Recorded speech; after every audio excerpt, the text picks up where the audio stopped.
I want a new drug, one that won't make me sick, one that won't make me crash my car and make me feel really thick. I want a new drug, one that won't hurt my head, one that won't make me want to cry, make my eyes too red.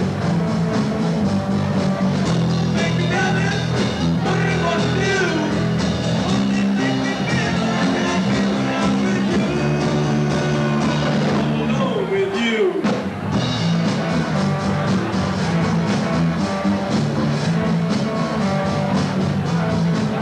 I want a new drug, one that won't fail, one that don't cost too much, or coming uphill.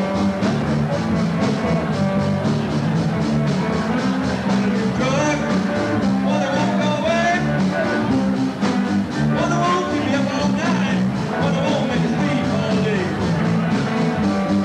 one that won't make me nervous, wondering what to do, one that makes me feel like I feel with you. I'm alone with you. I'm alone with you, baby.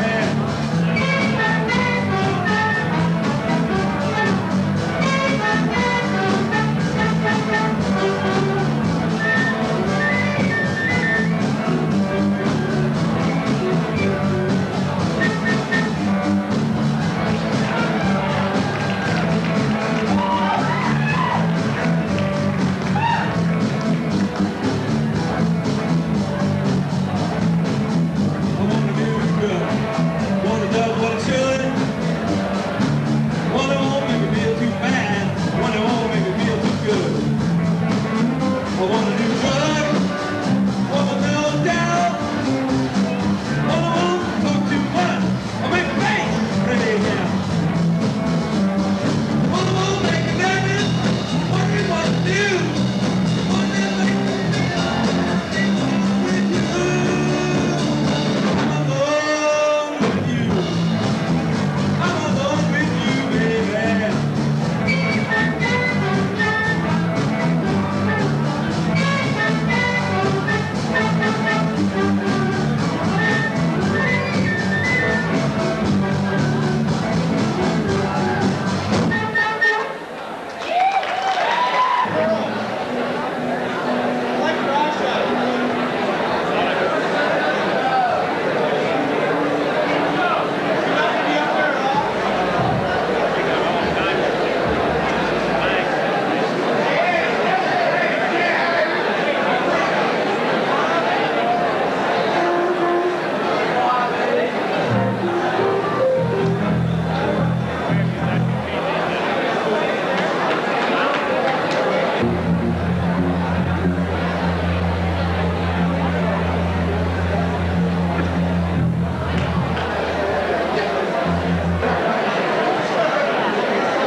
On behalf of the entire second year class of the med school, we want to welcome you to the Follies and hope that everyone has a good time.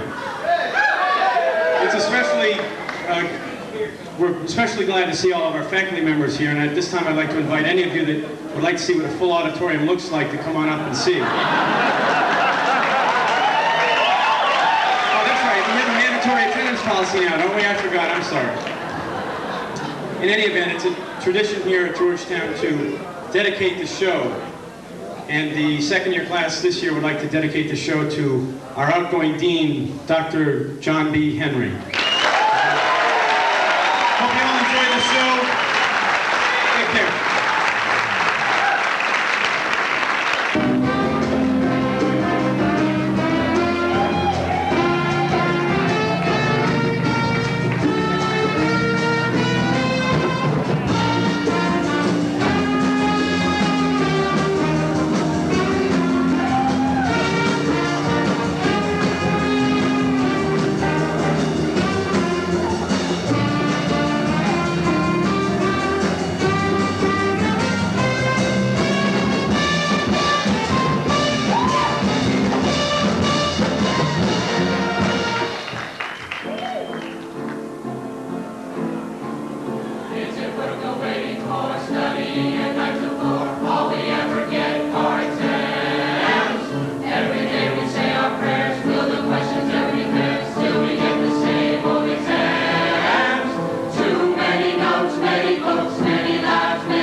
achieve. May the Lord make you truly thankful.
Please, sir, I want some more questions.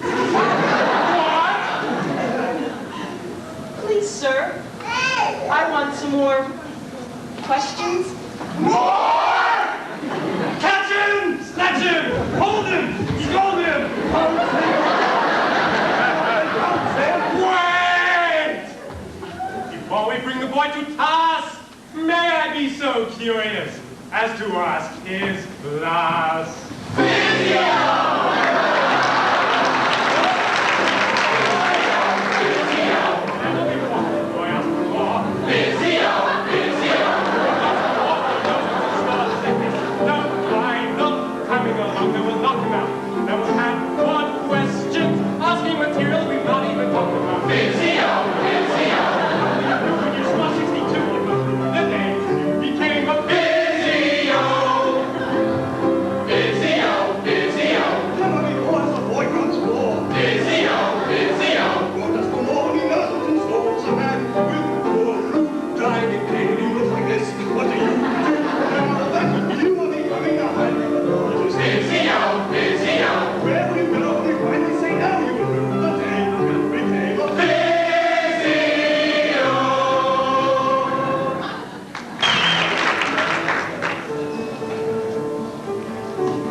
That soup smells delicious.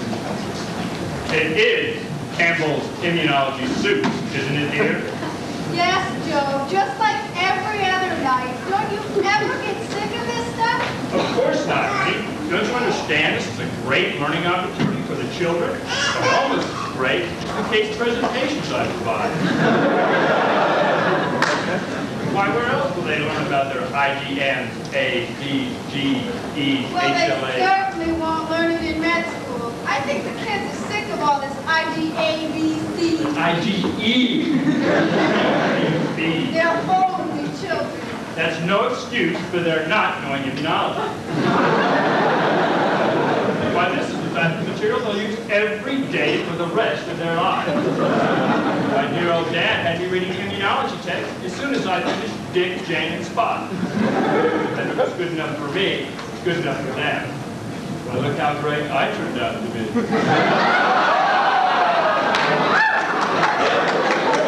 Let's not get into that now, Joe. We want dinner.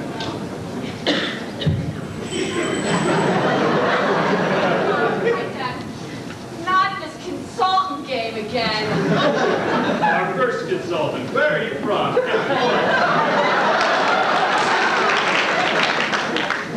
I'm coming from school and my specialty is cheerleading. Cheerleading. That will definitely help you with today's fascinating case. Hi, Mom. Hi, Dad. Hi, Mom. Hi, Dad. Again, these two didn't get called out to surgery. Oh, no, you don't. Where are you from, and what's your specialty? From the front yard. You almost ran us over when you pulled in the driveway. And your specialty? Double Dutch jump roping. double Dutch chill program. That will definitely help you today's grilling days. Here's to eat first, Dad. Last night we couldn't come up with a diagnosis and then dinner got cold. Between medical students, grumbling stomachs, and GA24 and you kids, you don't think people would mind a little discomfort with a great opportunity to integrate their immunology with those great case presentations. Save it, Dad. I'm from Mars and I don't care.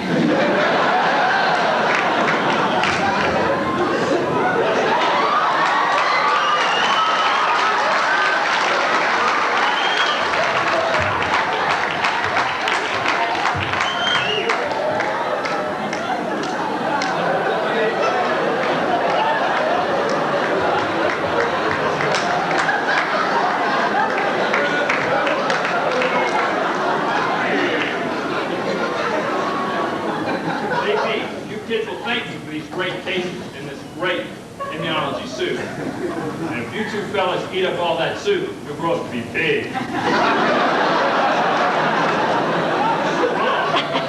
Handsome, intelligent, popular, and humble, like your dad. Dinner's almost ready. Oh, yeah. So let's have a look at today's fascinating case. I almost forgot. I got presents for all of you. Oh, it's not a new car. I just know it's a new car. My car. My friend Tony Sawinski got a car. His father's only rheumatologist.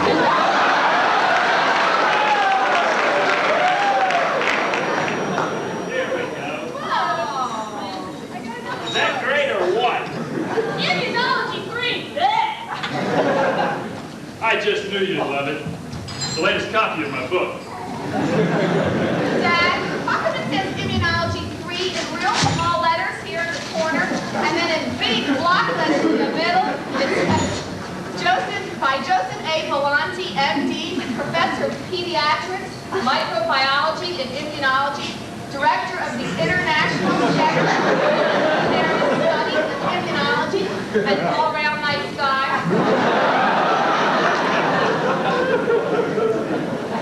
Sweetheart, I wrote the book.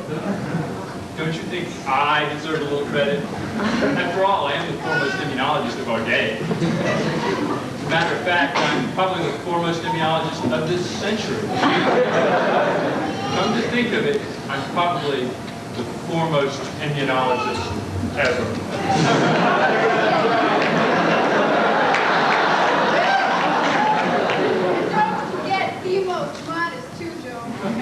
Yes. What do you say? Thanks, Dad. You're very welcome.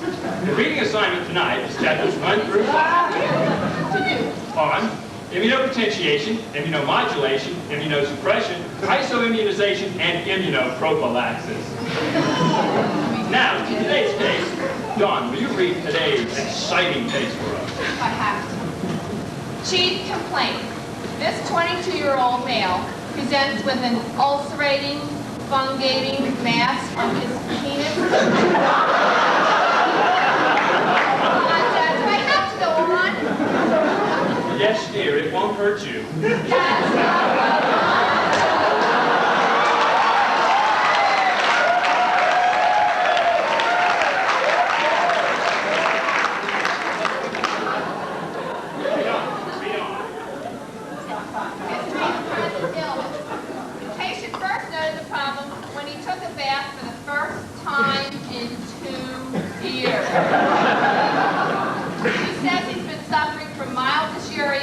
And joint pain. I didn't know it had joints.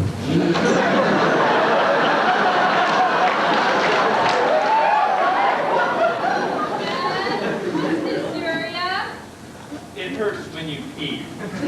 Tinkle, go pee-pee, get the picture. Oh, you mean like the time I slammed the toilet seat on little Joey's thingy.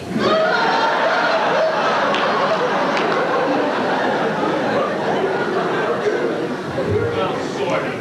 Read on. Past history. Unremarkable except for a swollen left knee and marked necrosis of his gland. Oh, Brody to the next. Yes. None of that valley talk from you, young lady. Next thing I know, you'll be tie-dyeing your hair and bringing home Tad and I.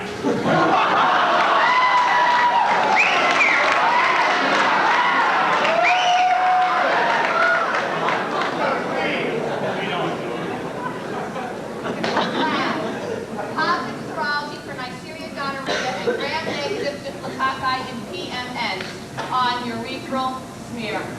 Well, consultants, what's your diagnosis? Clap.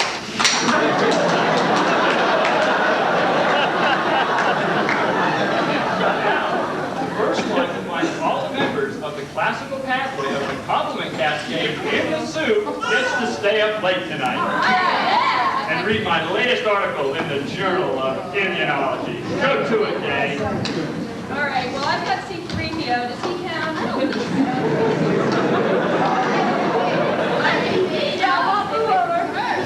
Hey, wait a minute. I got some better ideas. Yeah, I didn't think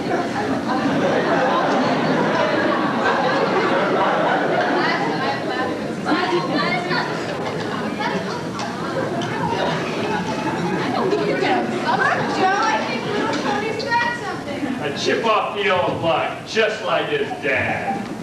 Immunology's back.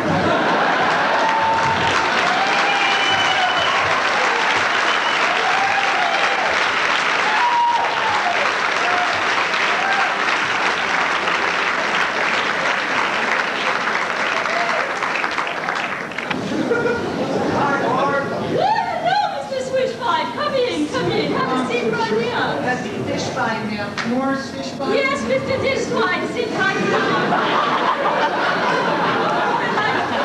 Sit right down here. I'm just going to attach these subcutaneous electrodes. It's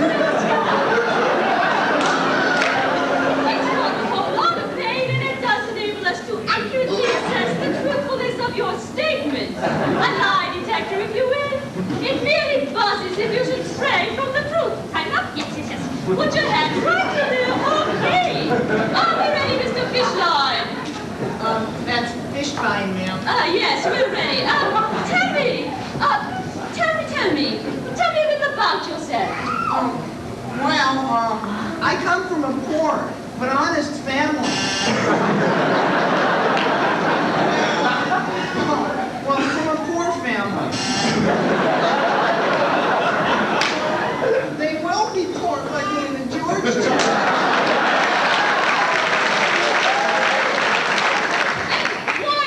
To be a doctor? Well, I've always wanted to work with sick people. Relieve suffering. To conquer disease. To discover the wonder drug that cures cancer. To get a hold of some wonderful drugs.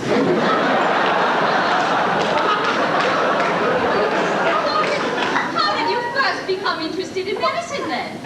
Well, when I was 13 years old, it was last year. Anyway, it all started when I rescued this little baby bird.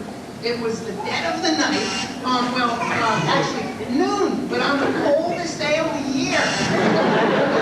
Summer. Anyway, very late, sprawled in the grass, the poor little wing was broken.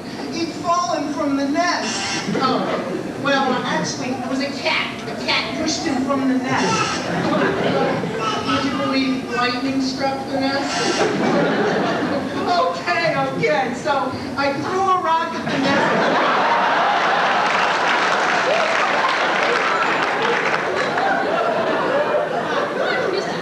Do you hope to accomplish as a physician then? Well, I hope to devote my career to the practice of experimental brain surgery on indigent Korean children.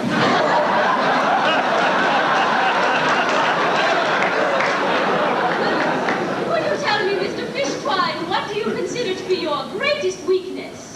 Well, I've always been somewhat of a perfectionist. In fact, some people say I'm almost perfect. My mother says I'm almost perfect. Where is it that you plan to practice? In a small town in Texas called Kinnesteel Wilson. Kinnesteel Wilson, can you spell that for me, please? Oh, no, ma'am. No one from Texas can spell it. How many schools have you applied to? Well, I wouldn't have applied anywhere else but Georgetown. I've applied everywhere. Have you been accepted anywhere? Oh, yes. Well, I made the waiting list in Granada. What do you plan to do if you don't get in? Well, I would spend the rest of my life caring for poor, unclean lepers of India. I mean, New Jersey.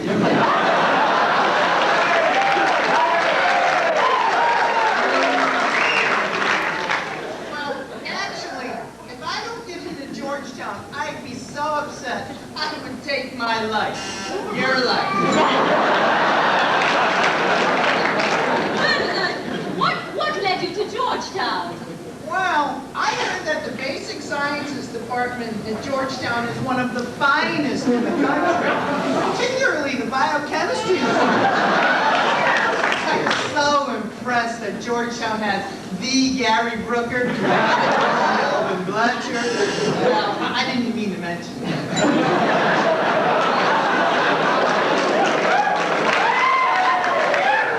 So you're interested in biochemistry? Oh, yes! I believe that biochemistry is the very foundation of clinical medicine. Well, is relevant to clinical medicine. Isn't that why we took organic chemistry? Why, of course organic chemistry is terribly important and relevant to clinical medicine.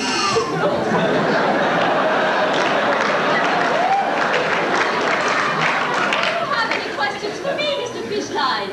Well, I am interested in the number of endowed faculty chairs you have here at Georgetown. Well, oh, no, that wasn't my question. I mean, does Georgetown have one of those 24-hour libraries?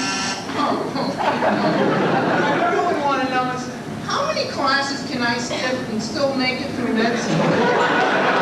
Well, attendance is now mandatory at all classes, including microbiology.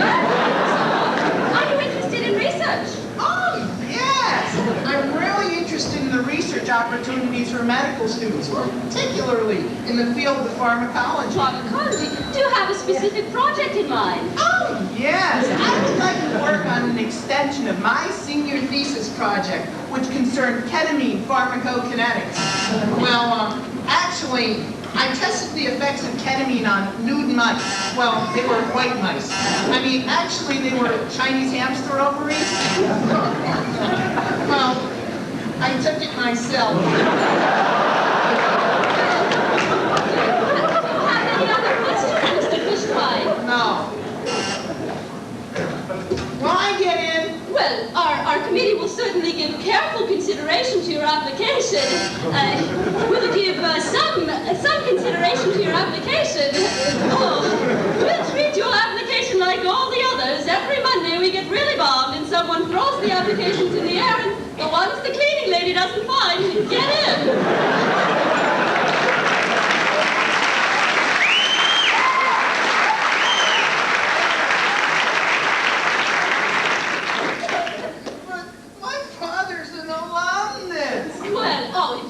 Every Wednesday, we carefully consider the merits of our alumni applicants, the donations from our alumni.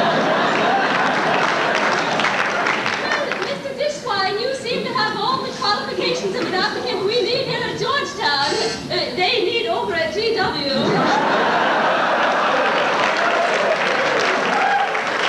Very much, and I wish you nothing but luck in your career. Time once again for the faculty feud.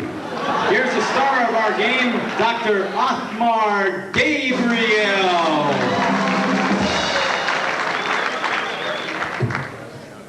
Thank you, ladies and gentlemen. Welcome welcome tonight to the Faculty Feud. It's a fun-filled game where members from Georgetown Medical School vie for the incredible sum of $19,600. Our teammates have been caged backstage all afternoon and are ready to go. So let's have a big hand first for the physiology department.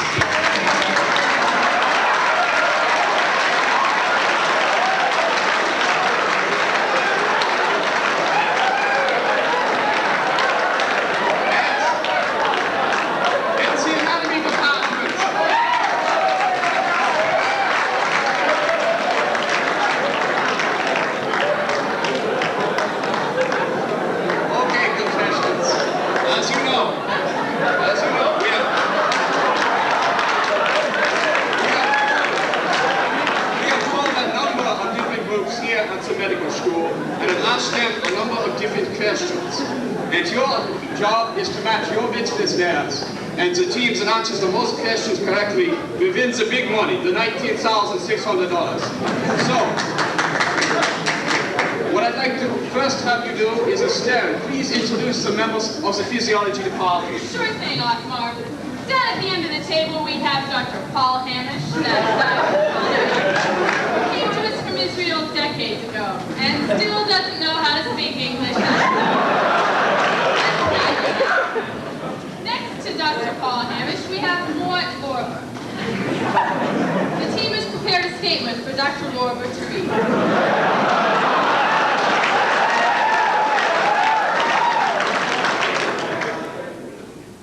Ladies and gentlemen, I'm really thrilled to be present here this evening.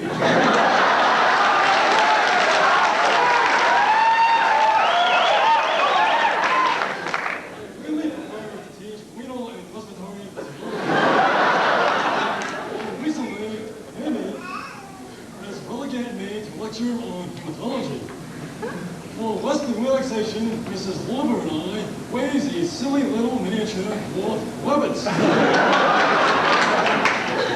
Who put all these laws in here? Thanks, Mort. That was really amusing. Next to Mort, we have our resident rhesus monkey, Dr. Dickar Caspaper. Along with his PhD, Dr. Caspaper has just finished the Shakti Kapoor School of Elocution. Next to me on floor, we have Dr. Larry Lilienfield, who is the chairman of our department. Like the rest of us, he knows minimal physiology. However, he does know his oil fields. Unfortunately, his wife tells us, contrary to popular belief, the Earth doesn't move every time he drills a hole.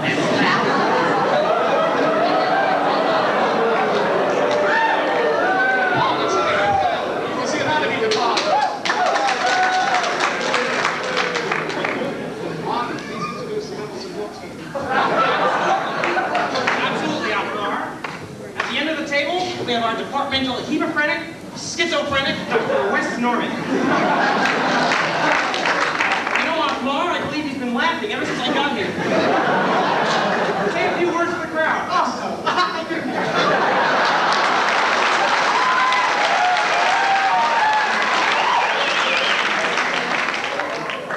Next to Dr. Norman, we have Dr. Saroha Rao, 1956 winner of the Indira Gandhi look-alike contest.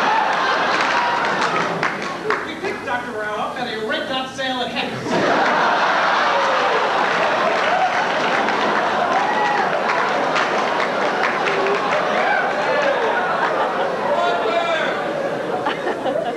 Behind Dr. Rao, we have Mr. Harry J. Krishna, our interpreter. Thank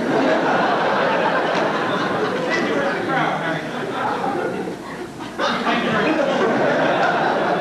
And finally, next to me, we have Dr. Bronislav Vidic.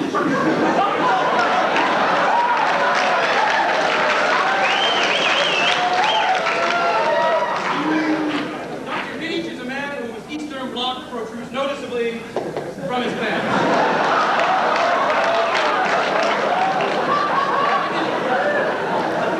In his spare time, Dr. Phillips serves as a high fashion model for Kmart.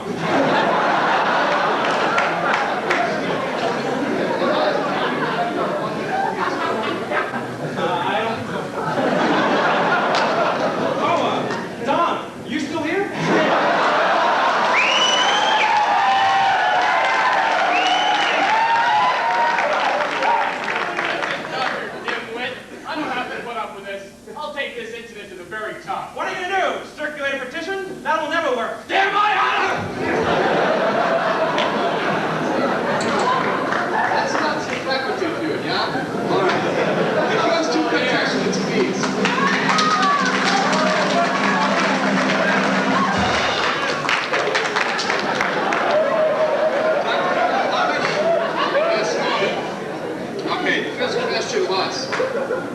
we found a group of physio students and asked them what they like to do most in their spare time.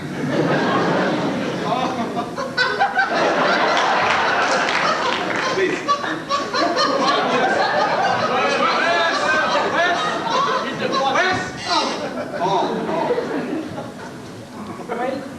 My daughter Oda, she has many friends who are physios. And many who should have been physios. Joe Tampone, or Matt Gavin, or Frank Pinto. Benoit Bottino. Perhaps she should have been one couple more years.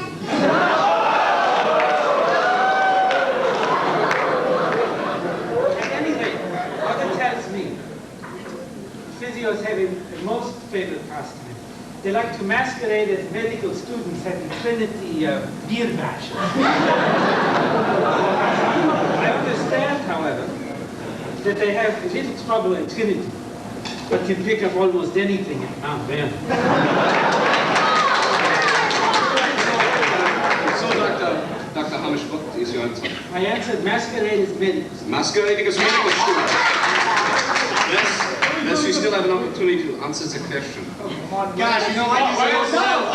Wait. 3 seconds. Hit the button, Wes. The top answer in our survey was masquerading as medical. Physiology is now in the lead with a score of 1-0. Could we have the next two contestants? Here we go.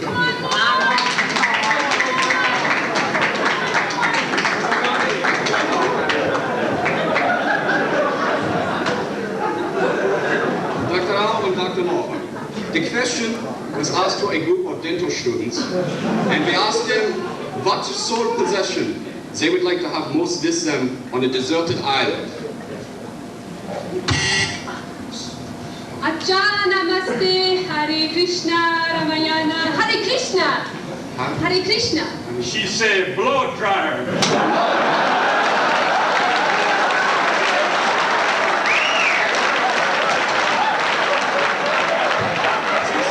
This being a deserted island, they wouldn't have outlets for the blow dryer, but that's your answer.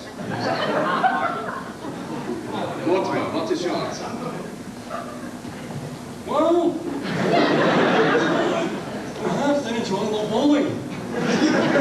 Someone in a bowling ball.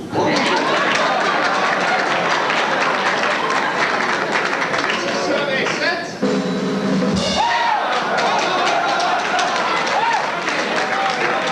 I guess someone has a much better understanding of the mind of a dental student than last week. Don and Dinka.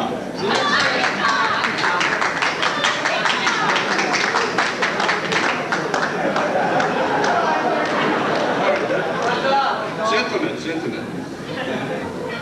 But what lecturer rivals that master of the spoken word, Student Council President Thomas Wiesel? Dinka. Eddie Marshall of clinical nutrition. Even Tom Wiesel was in a poor speaker. See? So your answer is Ryan outfit to clinical nutrition. Don, what is your answer? Well, this is a little embarrassing, but I have to say, that guy right there, Paul Hammett. Sorry about that, Paul. Don't love you like a brother. That's a survey set.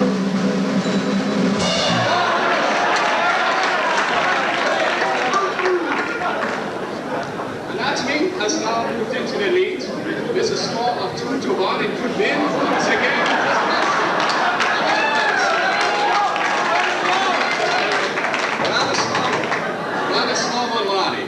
The question is,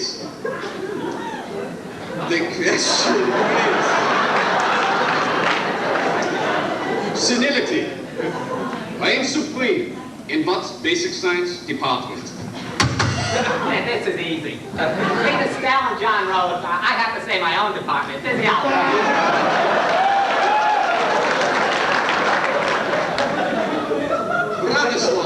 What's your answer? Sorry, Larry. With Dr. Taz around, it must be microbiology. Well, we will see. Your answer? The top survey answer was... The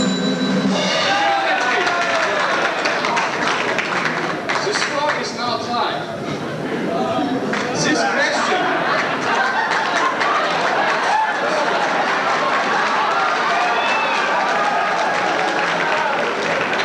This question will determine the big money, $19,600. So think very carefully. This is your brain, think. Right. The question is, what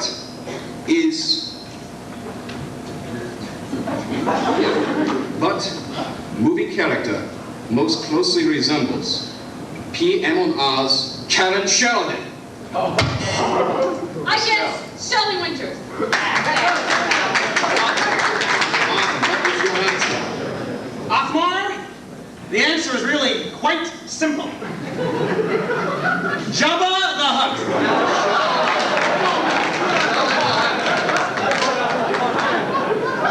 The survey answer is...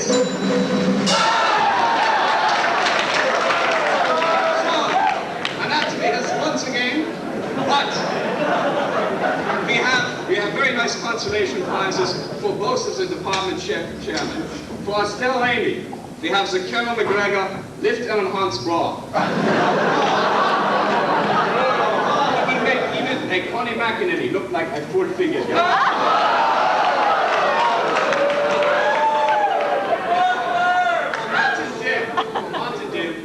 We have a dream date.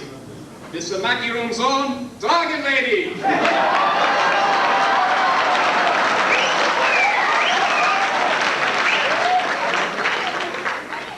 Breakfast special?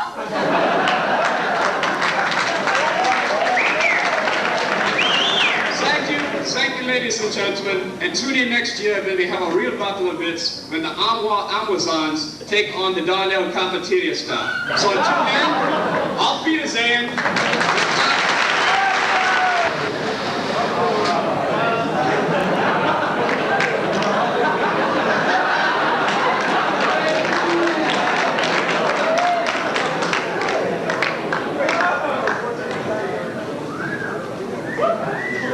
I should have gone to a couple more Doc Norman Florian reviews. Damn! I can't believe I had to get a dental student to teach me head and neck anatomy the night before the exam. And a girl. I didn't tell anybody. Don't worry. I don't know anything at all. I mean, what is this? A toe? This is head and neck anatomy, stupid. Must be the kidney.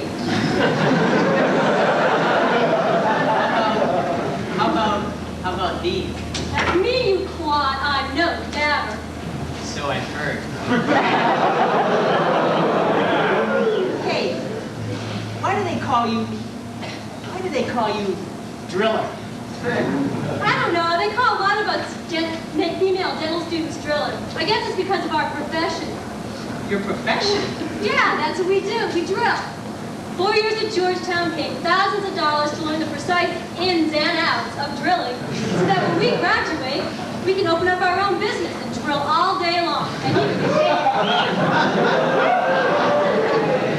I see. Well, why don't we finish this? And then maybe we can talk a little bit more about your profession. In your dreams, honey. But to finish this, I need my color atlas. Did you see where I put my color atlas? You never bought a color atlas.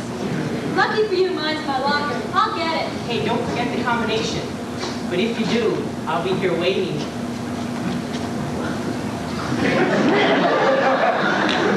She is hot. What do you think, Dean? Is she hot?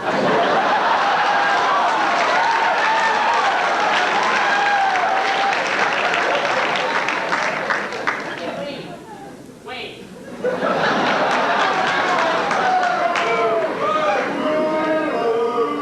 Wouldn't you love to have a driller of your own?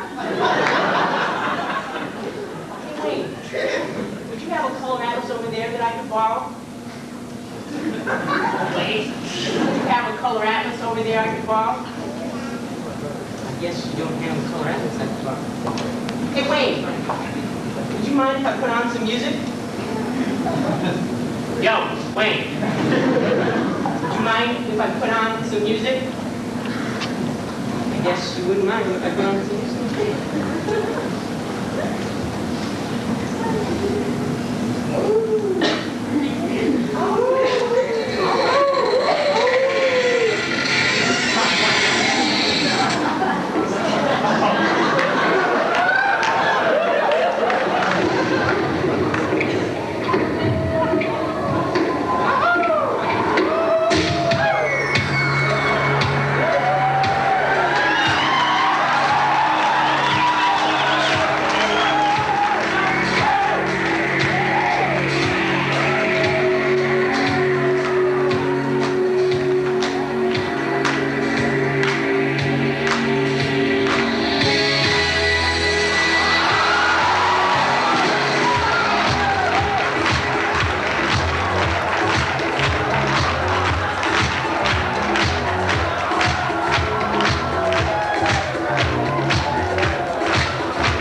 Fuck your eyebrows. Here.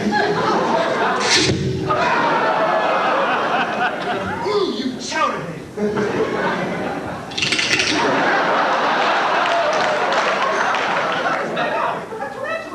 Quit your yapping, dragon breath. Hey, wake up and go to sleep. Listen, we're 8 months behind our rent payments and our landlady's ready to lynch us. We gotta get a job. Let's get moving. All right, Captain.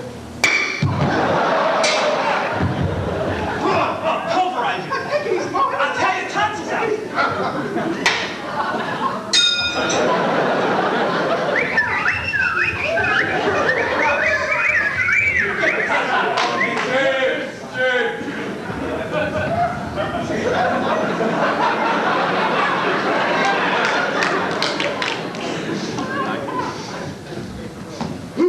You smell like Limburger. It ain't Saturday and I ain't bathing. One, professor of Latin history. Now that's a job for me. Latin history, what do you know about that? I've been told I have Roman hands. Yeah, well, here are some Russian fingers.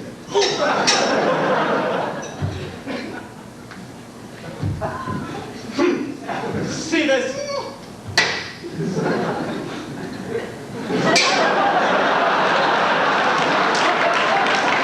Hey, fellas, listen to this. One, a dean of medical school, a flying person, Georgetown University. Short on hours, long on pay. What kind of job is that? Oh, ignorant, eh? Listen, any numbskull can do that job. Let's wait for it. Yeah, and how? Listen, if you're gonna take that job, you gotta get me spruced up. Of course, fellas. Give me that face. I'm gonna be the team.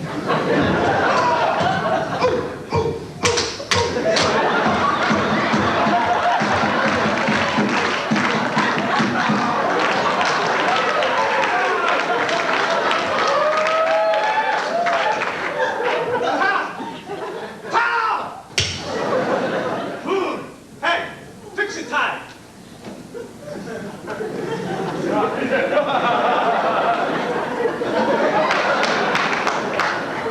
Remind me to kill you later. I'll make a note of it.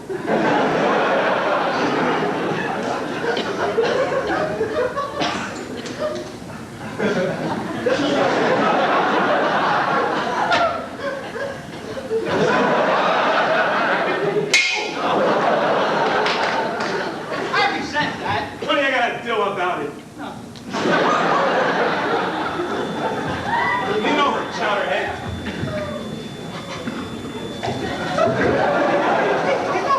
Yeah, You think they're gonna give me a vacation? why cycling, kicked by the ass. I'd kind of like to visit Niagara Falls. That's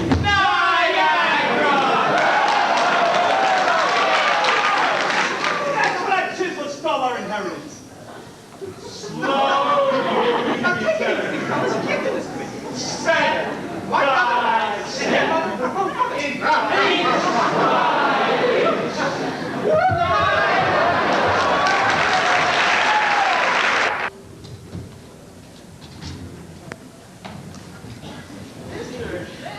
Thanks for the interview.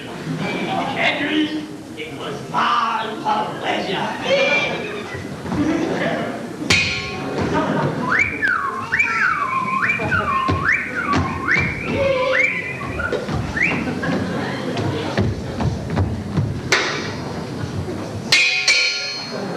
Hey, who was that guy? Just another student. Right, gentlemen. Gentlemen. I think she means us. Can I help you? What you have in mind, babe?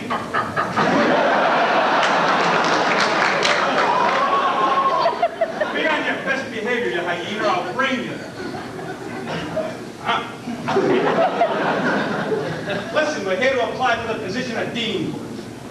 Meaning, when you're done with those dental students, will you come into the office?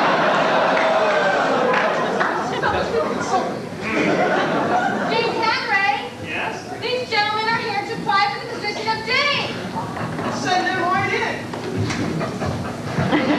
Maybe you can make beautiful music together. Look at that cat.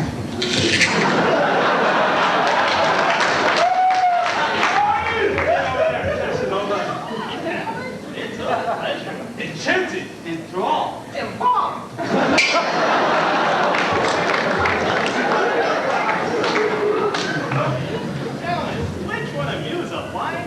job. Have a seat. So tell me, Mr. What is your name? Carly Q. Lake, son of the missing. Have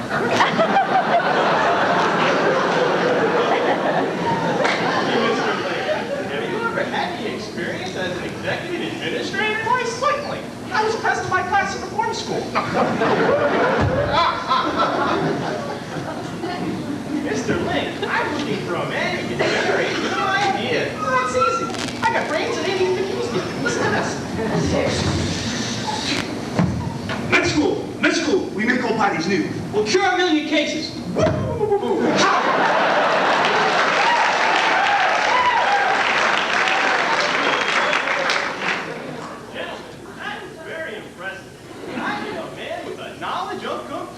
Computers? Here's all the hardware, software, and Tupperware you'll ever need. All right, Clinton, hey, here's your chance. What's the square root of 1,632,552?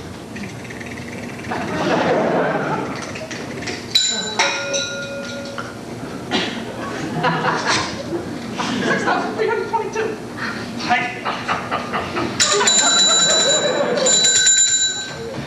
Hello? Hello? Hello? Yes?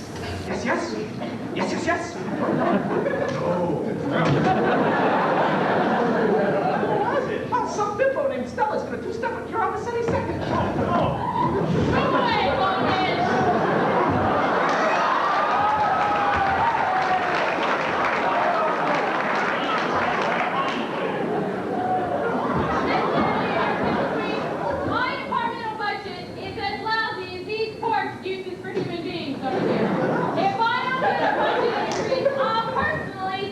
that every male member of the faculty becomes a prime candidate for the Vienna Boys Choir.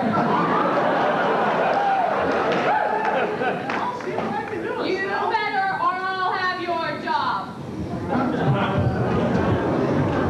Chief, what penitentiary did they release her from? I like the way you handled Estelle. Congratulations, the job is yours. Sign right here.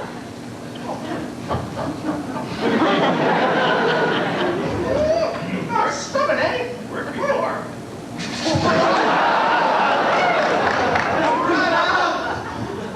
Curly, the job is yours anyway. Fine, I don't care.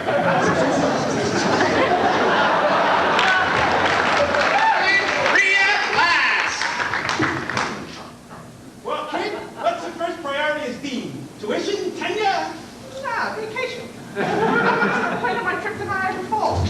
Niagara Falls! Wait a minute, fellas. Not again. No! I ain't even tenure yet.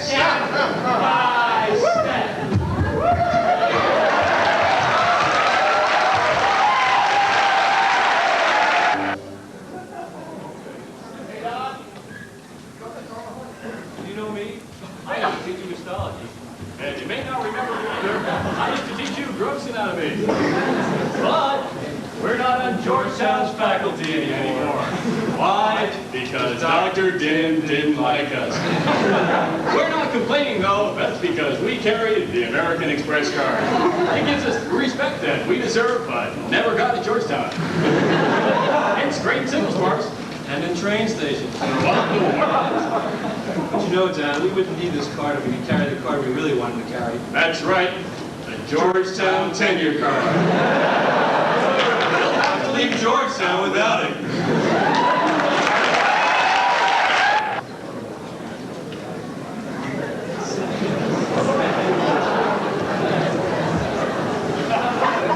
Hello? Hey! I talked to you about a couple of organisms who I think you're all familiar with. First of these is Staphylococcus aureus. Staph is all over your skin. And you get it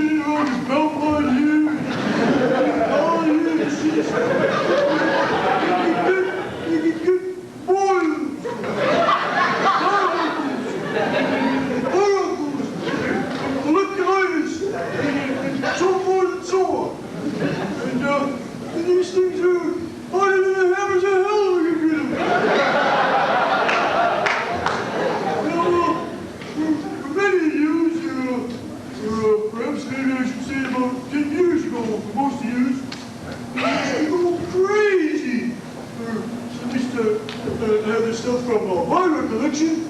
I never worried about this. But I had a daughter who used to worry about zits. Christ, the shit stand there in front of the bloody awful mirror and say, oh, how am I gonna get a date? Now, when you have these zits, you have this ineluctable, radical desire to squeeze. When you do a good squeeze, it comes out with a lovely, satisfying pop. Serpentine fashion. I know this may sound like a Rosanna or something. But Newton's laws of physics tell us another story. If you can go this way, you can go this way. If it gets in here, these clear sinuses you see.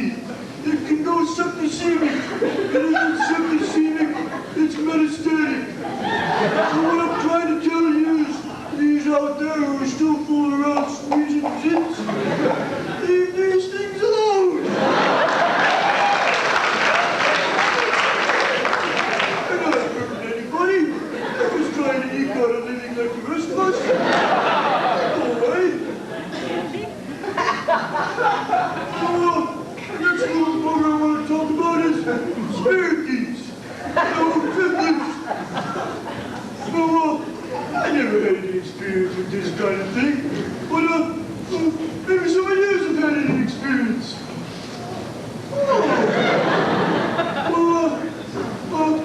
Maybe you can teach me a thing or two.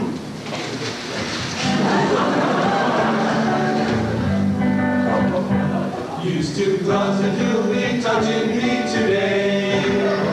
If you culture out my sores, then you would say I'm a man with an infection.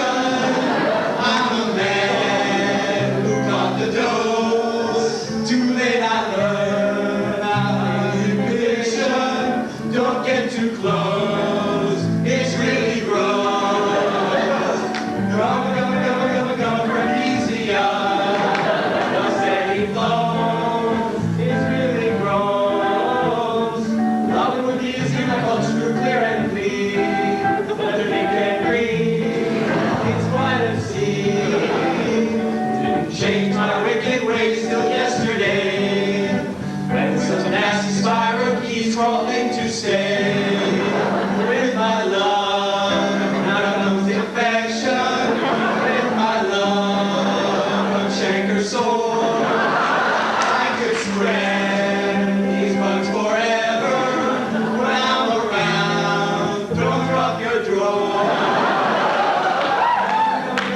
Come from me to the aisle, a steady flow. It's really gross. Loving with bees in my culture too clear and clean. Whether they can breathe, it's quite obscene.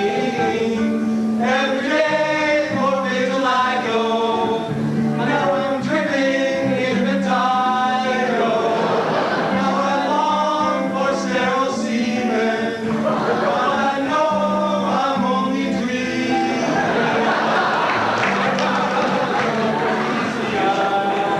The steady flow is really gross.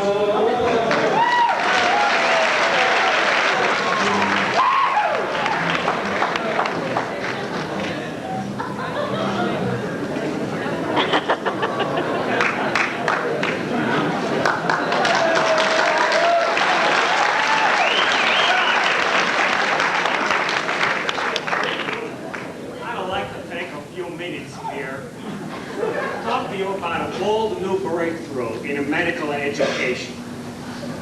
A couple of weeks ago, I was talking to my brother, Dr. Novella.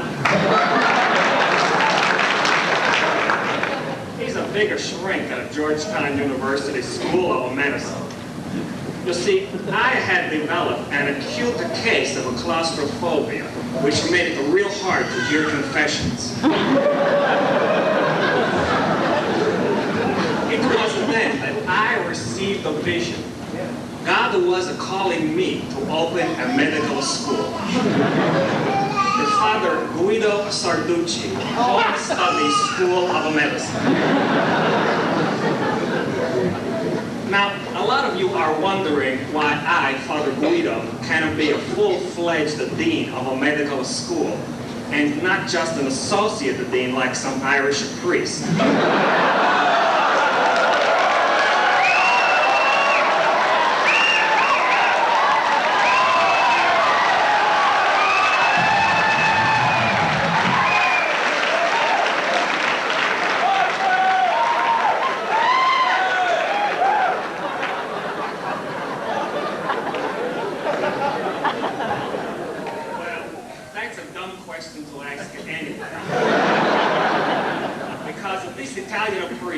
Save you thousands of dollars in tuition. You see, the purpose of my school is to trim the fat in the calf. Now, some of you may be wondering about accreditation because the school was just opened a few weeks ago when the phones were installed.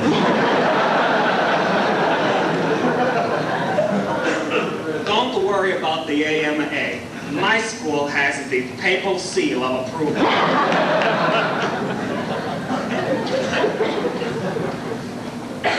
The cost is $110 a semester, plus a small initiation fee.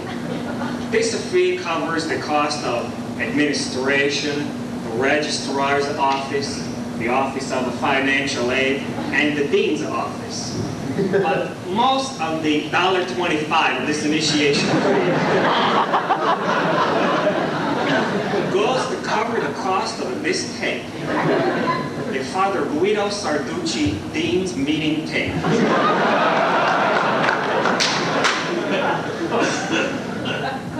You'll play it twice a semester at lunchtime.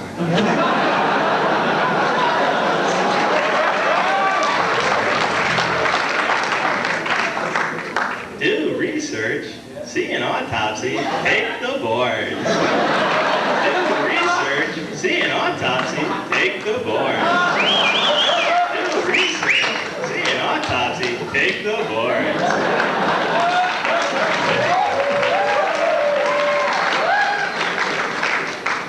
After hearing it the first time, just let it play in an empty room the rest of the day.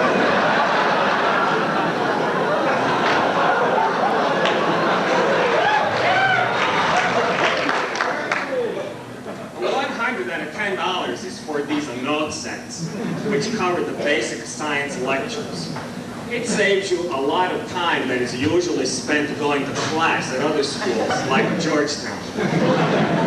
Look, if you need someone to talk to you in an accent, I got an accent.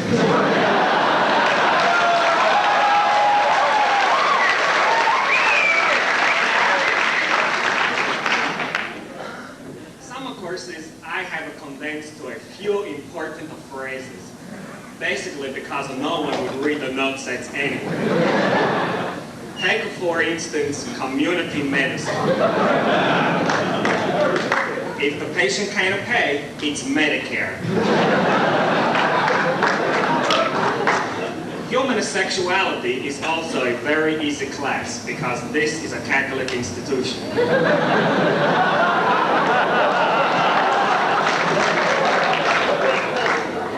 If it feels good, don't do it.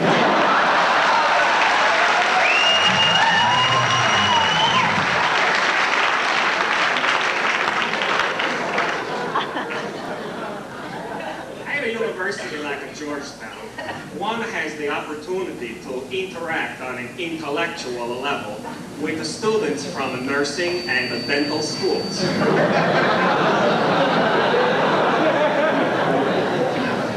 Foreseeing this, I located my school in a red light district above a bowling alley.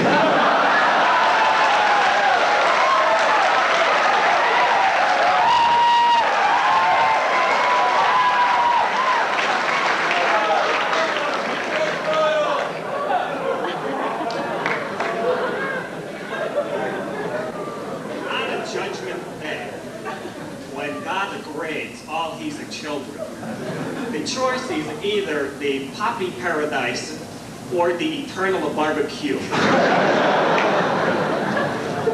So following in this divine tradition, at my school, you can only pass or fail. P equals MD.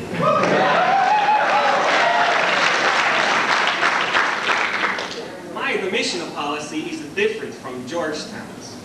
There is no Italian pipeline of feeder schools.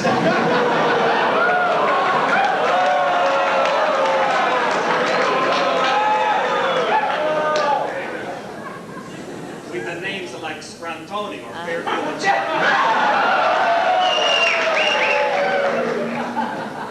My policy is open a door, not open a purse.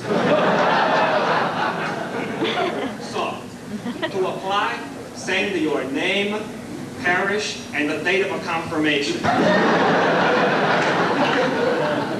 Include a short act of contrition on why I love being a Catholic. A 3x2 picture of your patron saint. And 1795 in a collection envelope to the Father Guido Sarducci, Home Studies School of Medicine, the 14th floor, Papal Towers, Trinity, New York, 15551.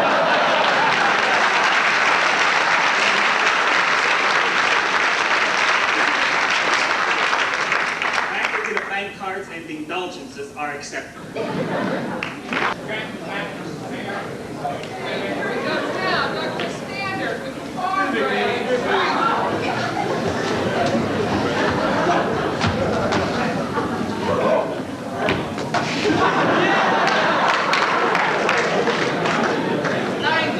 Got screwed by shorts again. I hope I don't lose my honors.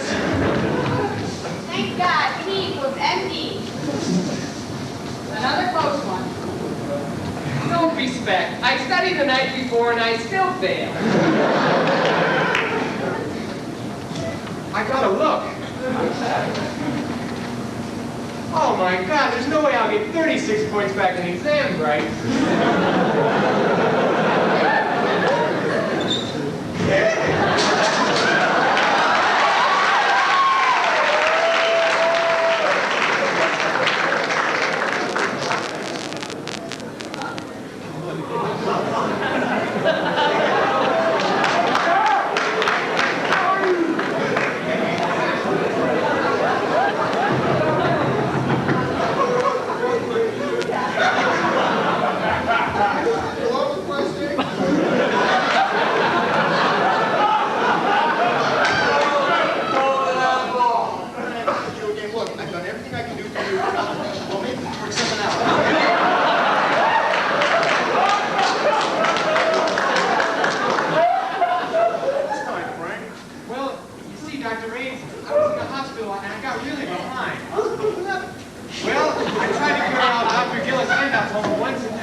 1 week later.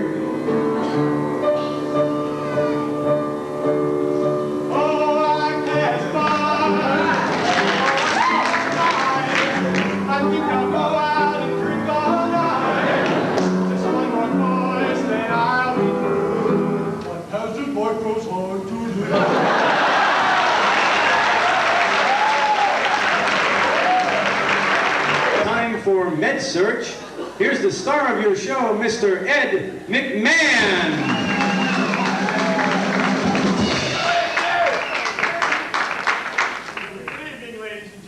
And welcome to MedSearch, the exciting new alternative to medical school interviews. Before I begin tonight's show, I'd like to introduce my two beautiful assistants, Humper and Pumper, Humper and Dumper, Pumper and Bambi. Aren't they wonderful? Let's give them a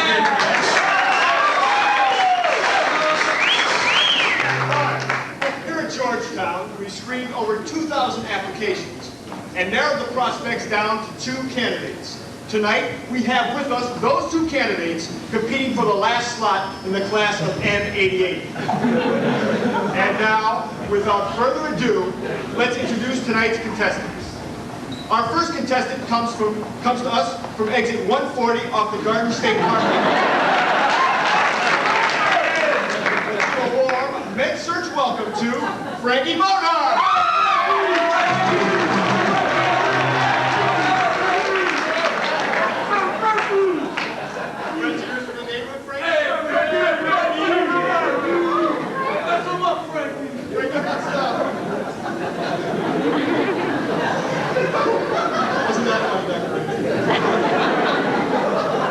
Frankie, that's an interesting name you have there. It must have been awful tough growing up with it. Yeah, it was really hard. It got me in and out of a lot of tight places. Frankie's challenger tonight comes to us from the sunny state of California. Let's give another warm MedSearch welcome to Jonathan Sunshine. Here's Johnny!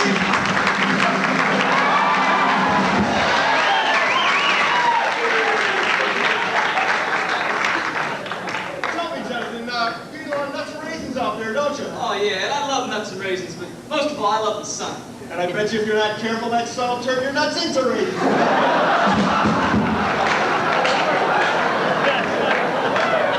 Well, let's get right to the competition, since that's what these pre-meds thrive on anyway. Our first category tonight is versatility. This is an essential trait in any medical student. Our contestants must attempt to pick up a Georgetown University School nursing student in a local bar. Let's see how Jonathan does.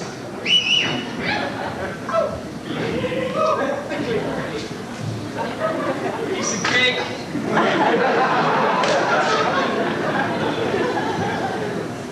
Hey babe, how you doing? Oh, don't let this hard on for you. I'm not like other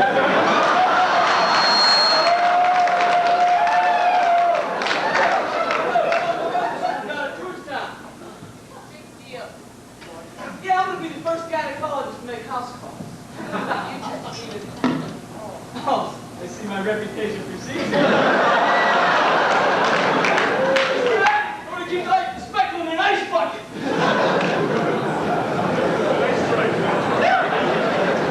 To tell you the truth, I've seen better passes than Freddie Brown.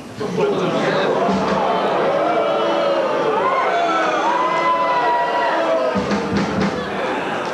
our next contestant, Frankie Bonar.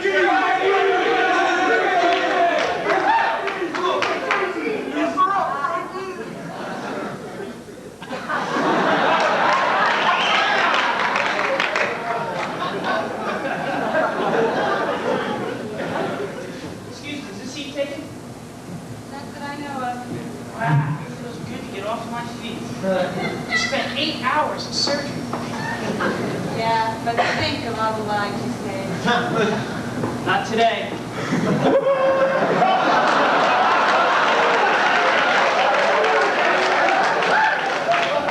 I lost my first patient. Beautiful little girl, 7 years old. I'll never forgive myself. Maybe I wasn't cut out to be a doctor. Maybe I should just quit. Maybe I should just become a sanitation engineer. Yep, a dentist. Everyone has a bad day now and then. It wouldn't be so bad. I've got nobody to talk to, nobody to comfort me. Well, I'm here. I was one still in my life.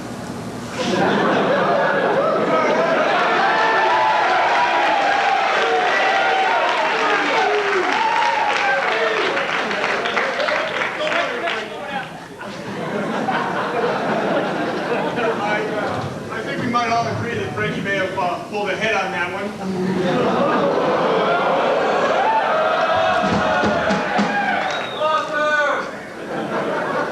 Our next category tonight is griping, a relatively new phenomenon here at Georgetown. The question that must be griped is number 33 of the ICS exam. What is the most frequent color of stool?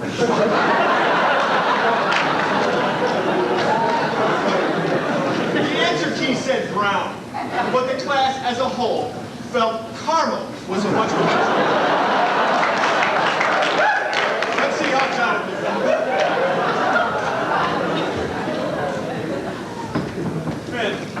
Hey, Dr. Rutz, about question number 33 on the ICS exam. Yeah. I know the answer was brown, but I was reading, I think it should be changed to caramel. Look, right here in literature on page 198, it says that the conversion of urobilinogen into urobilin in a large vial imparts a caramel color to the stool. And in Guyton, right here, it says that the processing of waste material in the GI system results in stool of various Johnny, colors. it seems that you've done your research quite well, but my colleagues and I still think the whole class is wrong. After all, here at Georgetown, the faculty is an expert on this subject. Everyone knows when it comes to shit, we're full of it.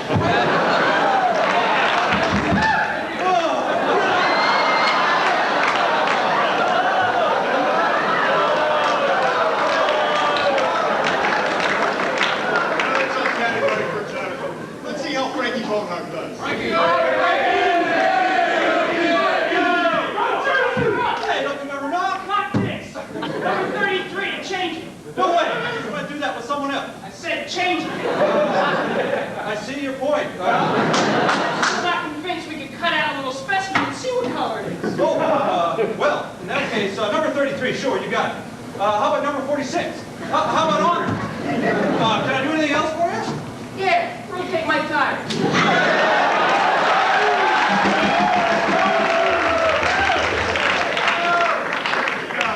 Frankie, that's an interesting technique you have there. Yeah, my mom said if you're polite to people, you get what you ask. I'm sure surgery's a possibility for him, folks.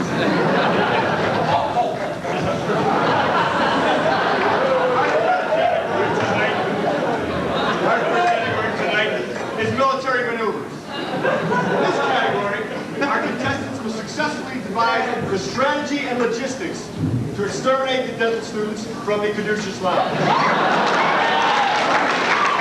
I might add, this has been tried by many, but no one has yet succeeded.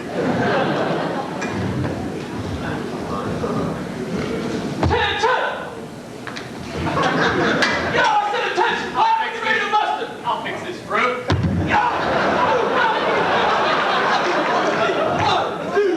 Come on, fellas, give me a break, man. I'm trying to get into medical school. Hey, don't worry about it. If you don't get into medical school, you always get into dental school. I'd rather be a physio.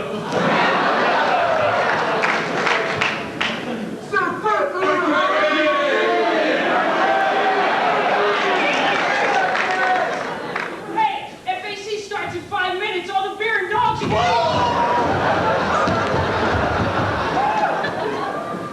Boy, that was easy. Students are dumber than I thought. Today's only Thursday.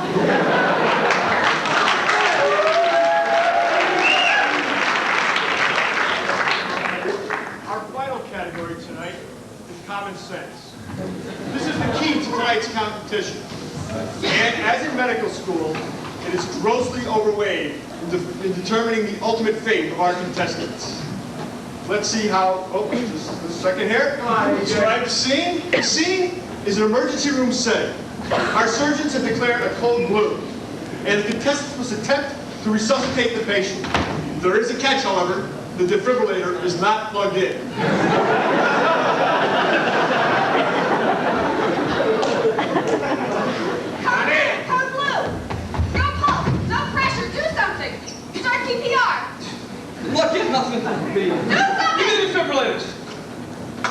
Clear up.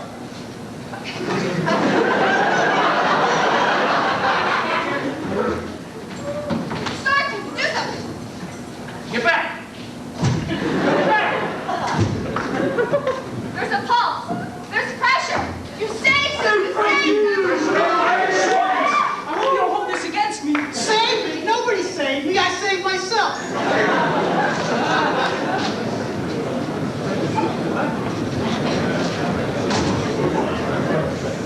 There you have it. We'll now wait for our judges to tally their decisions.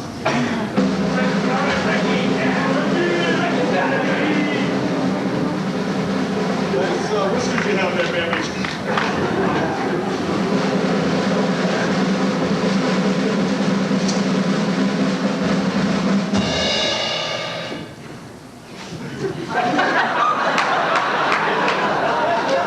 And the winner is Jonathan Sunshine! That dude, we didn't even have enough common sense to put in the defibrillator. Frankie, that's just it. You know that to be a medical student, you can't have any common sense. I'd like to break that, Ed. Well, don't despair, Frankie. You too, as with all our losers, can come back for our new show next week. Play doctor. The first requirement for being a play doctor is to have a book bag. Let's see what goodies we've got in the bag.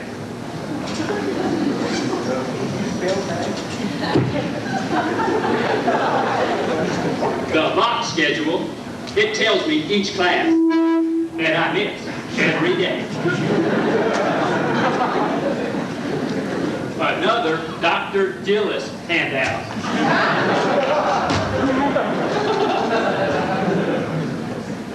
Reading materials for lectures, the sports page, Newsweek, and the crossword puzzle. During the winter, when the air conditioning is on in GM24, I've got mittens. Can you say hypothermia?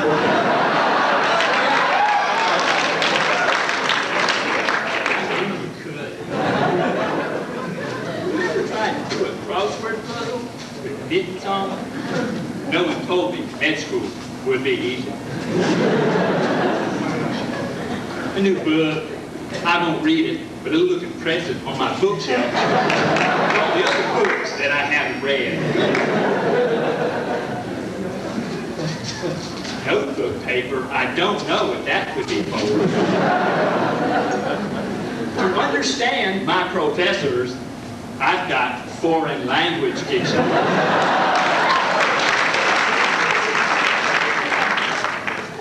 Indian American, Chinese American, and Jensen American.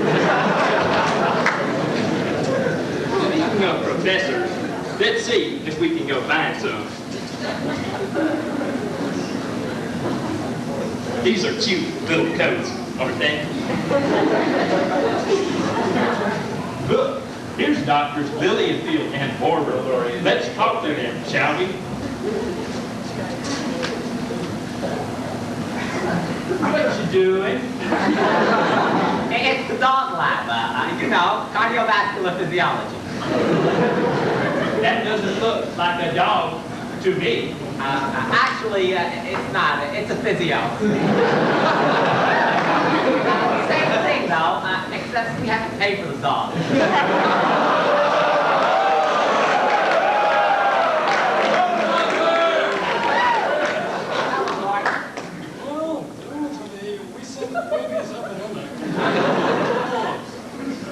I was unable to find a money weapon. However, this physio student here was volunteering for the research experiment in return for getting into medical school. And he's going to be in for quite a surprise when he wakes up. Take a look here. Oh, my. What happened? Well, you see, Martin Dim needed some viable tissue for his research.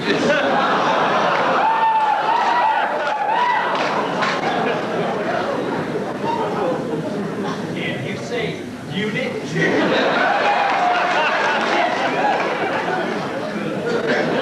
Well, this is a family show. We better leave them alone. wrong.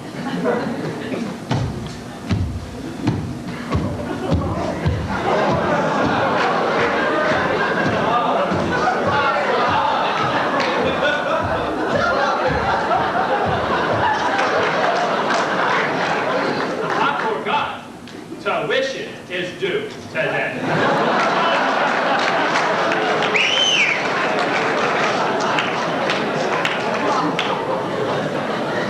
Well, I better go back to the neighborhood. But join me next year, and we'll play third year clerk. Can you say, scut down?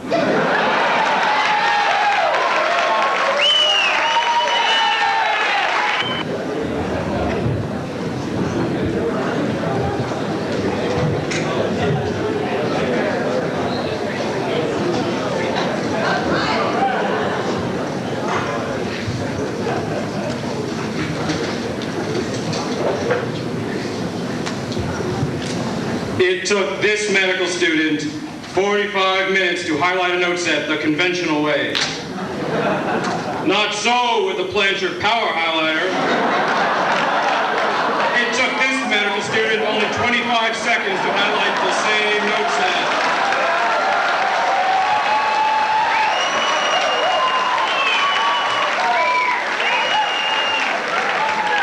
And with our optional deleter, you can eliminate those annoying graphs and illustrations you never look at anyway. Wait, that's not all. The Plancher Power Highlighter also comes with a power eraser. How much would you pay for this highlighter? $5? $10? $15? Don't answer yet. If you act now, we'll throw in the Wayne Fu anatomy gas mask.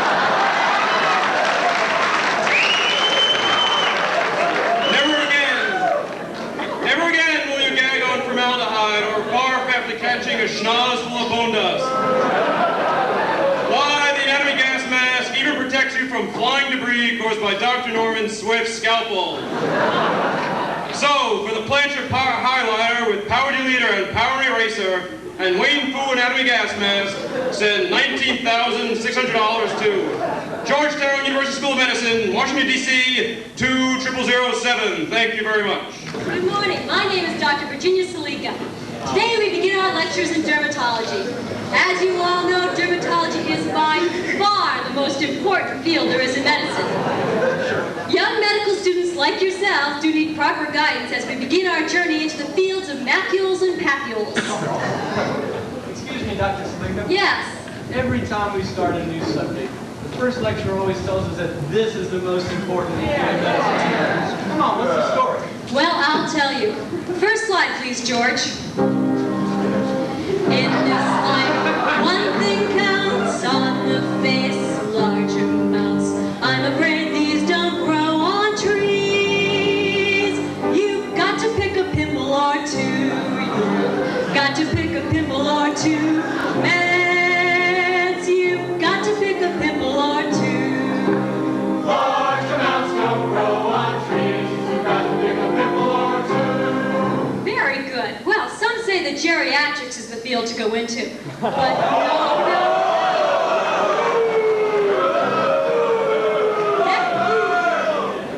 Next slide, please, George. Why should we? Let's start once, making them get down on their knees. I'd rather find a blackhead and squeeze. Got to pick a pimple or two. Meds, you got to pick a pimple or two. Prescribing lots of Geritol. You gotta pick a pimple or two. Well, some say that teaching is the way to go, especially about teaching clinical trials in pharmacology. But no, no, no. Next slide, please, George. Sorrel Schwartz, full of guile, tries to teach clinical trials. All he did was make you snooze. I'd rather see a boil's red ooze. Got to pick a pimple or two. Meds, you got to pick a pimple or two. Dr. Schwartz just made us snooze.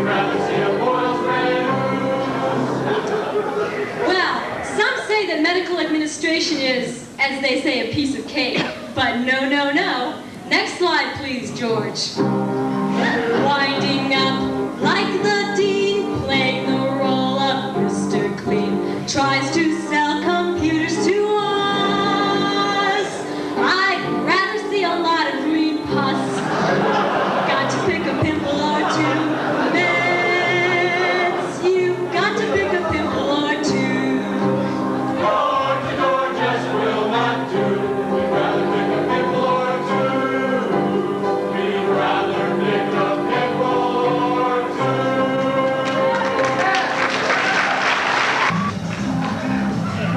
Fools! Do you know me? I'm Mr. Killer T-Sound. See these light chains? Here's a light heavy chains.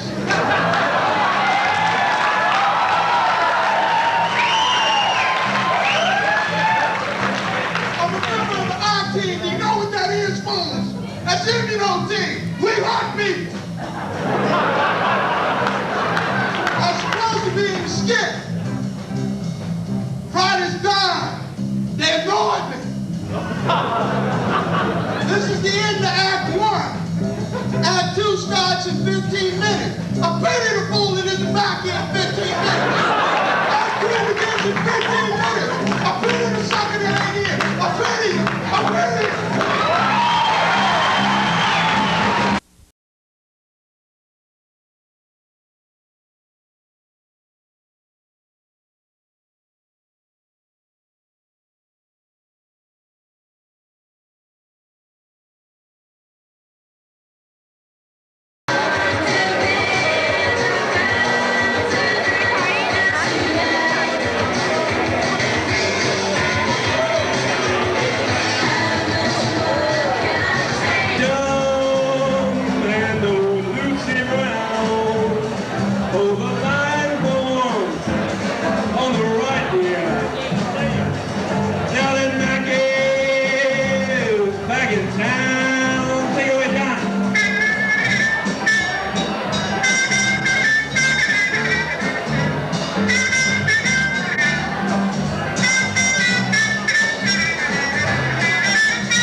And now, ladies and gentlemen, it's time for Follies Night Live News Center.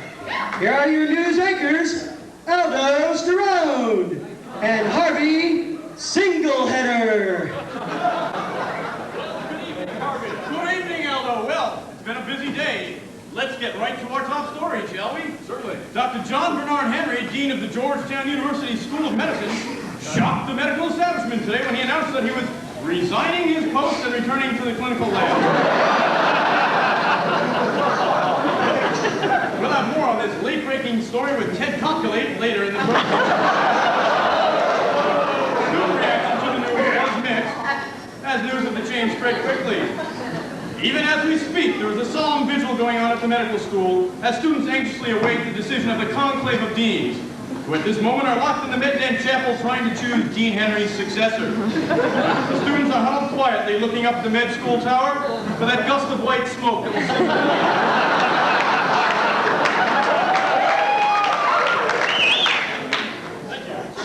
that will Why, thank you. I also passed from that came on. Certainly. Okay, in other news. Well, what's happening here? The United States Department of Immigration today announced that they will act on an anonymous tip and launch a full-scale investigation into the charge that Georgetown Medical School has been harboring illegal aliens from many countries and providing them with new identities in the guise of medical school professors.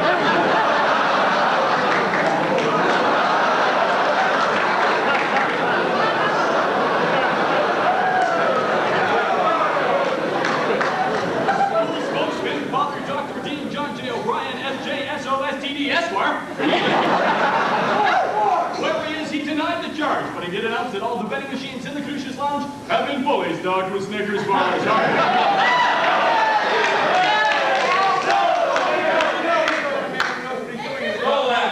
That's right. You know, Ryan also announced today that the administration is, quote, pleased as punch, unquote, with the success of its new mandatory attendance policy. As he said, it's, quote, really starting to reap benefits for us now.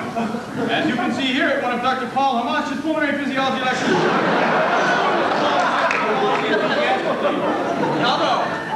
Well, Harvey, they struck again. Yes, that same radical left-wing terrorist group that calls themselves Students for Clean Walls has detected another group of sign-up sheets posted for the second-year class.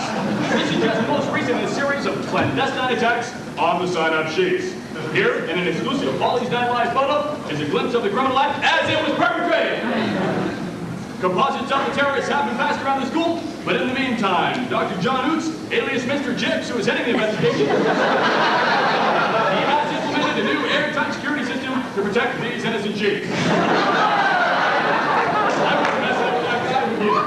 Oh, sir. Well, Aldo, I'm sure you and all of our viewers remember the big ruckus following the first M86 neurobiology test this fall. Oh, I'll never forget it. Nor will I.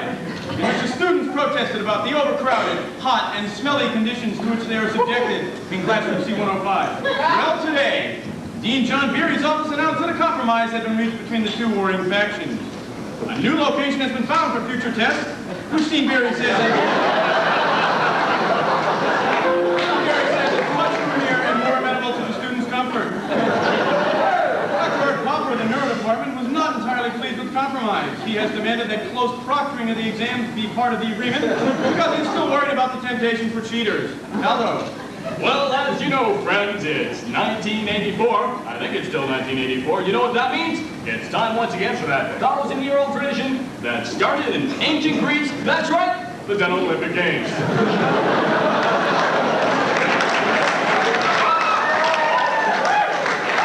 Now, the full update on the games and today's feature events is Jim McKay. Jim. Jim, are you there? Jim, Just before the game. Well, hello everyone, and welcome once again to the 1984 Georgetown University Dental Olympics. The crowds here in the nation's capital have certainly been treated to some glorious moments in the extravaganza thus far. They've watched dentoids from all over New Jersey.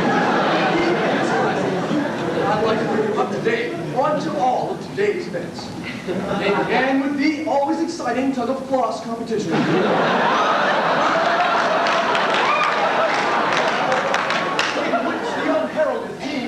Exit 10 of the New Jersey Turnpike, and the heavily favored team representing the Friday afternoon Flyers.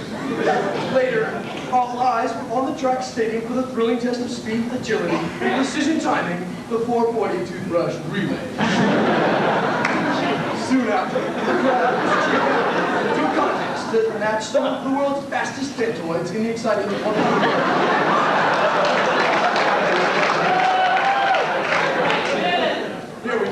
Paganucci representing the disco dance, as he won today's event, smashing the Dental Olympic record in the process. And of course, no Dental Olympics would ever be complete without the perennial crowd favorite, the annual bowling competition.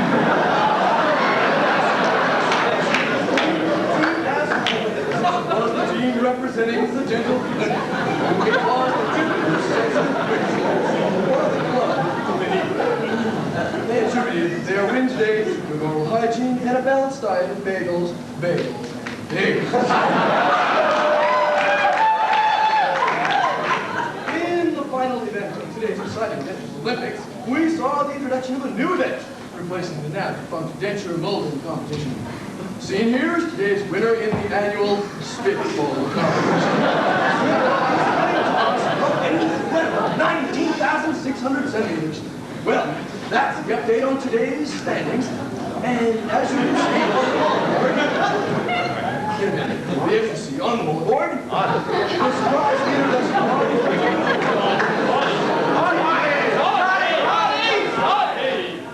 the surprise leader this is the team representing the Devo dance with 14 molars, followed closely by the disco dance and the Exit 10 New Jersey Turnpike team. All of us here at CBC, it's been a thrilling, breathtaking, action-packed day. Back to you, Harvey. Thank you, Jim. The bottom line of the story like Jim McKay, Okay, take a turn the air conditioning. Well, I guess it's your turn, Aldo, isn't it? Yeah, I'm just going to listen to things. Wouldn't have anything to do with the unexpected visitor, would it? Okay. It's your story, isn't it? No, I don't. It says right here, Aldo. Go to Aldo. Oh, good. Oh, there we go. Okay, that's right. In other news, Part 1 of the National Medical Examiners Boards are rapidly approaching. Our Follies Night Live survey of the students at Georgetown University show that an increasing number of second-year students will be taking the boards this year.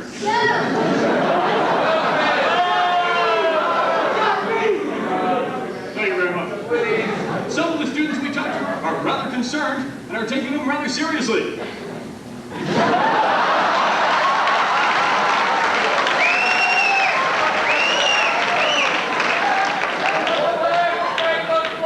I've seen that, man. What a cost to bear.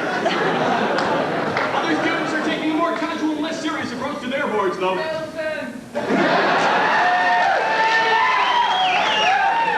And of course, others have still opted for the flag screwed. Harvey.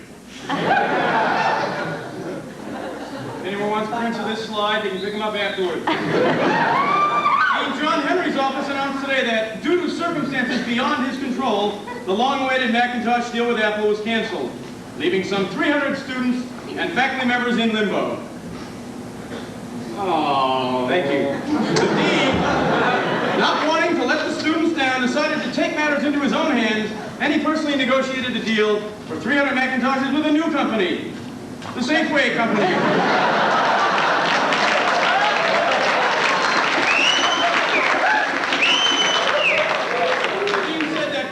The students are expecting their Macintoshes, and by golly, yes sirree Bob, they're going to give us their Macintosh.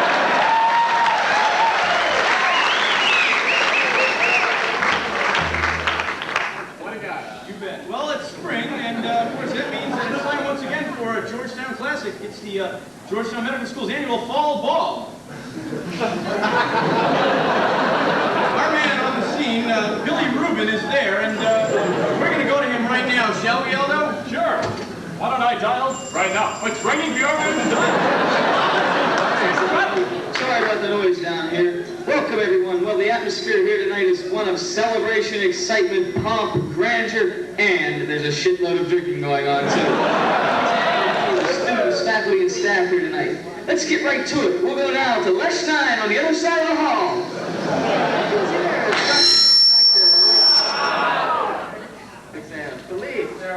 Dr. Maxton, what did you tell the second-year students regarding the proper technique for palpating the prostate gland?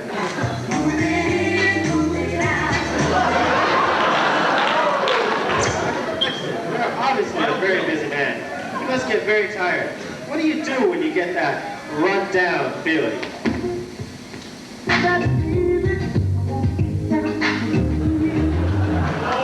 I see. Now, Philippe, I'm sure our listening audience would be interested to know just how it felt to have all those fingers probing around in your private areas.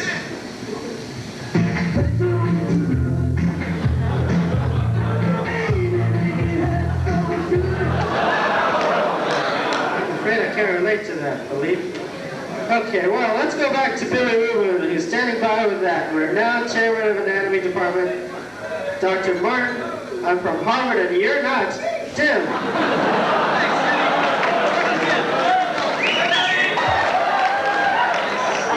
bet that must be very satisfying. Okay, hey, I've got Dr. Ed Raines and Dr. Ken Keller from the pharmacology department here now. Dr. Raines, you look especially cheery tonight. What's the reason?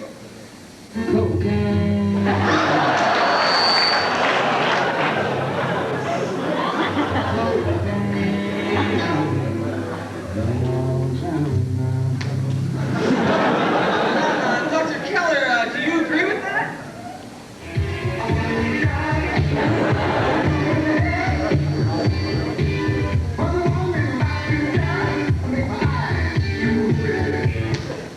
We go to Harry Peter across the hall.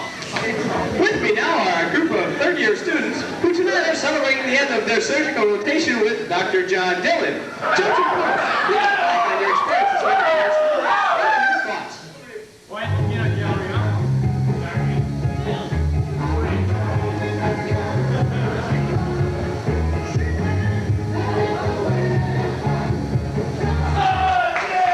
So you feel that way, Joe? Say, that's a really nice sweater you have there. Just how many colors are in that?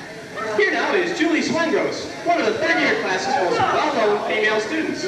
Julie, when you first arrived at Georgetown 3 years ago, what were your first impressions? Yeah,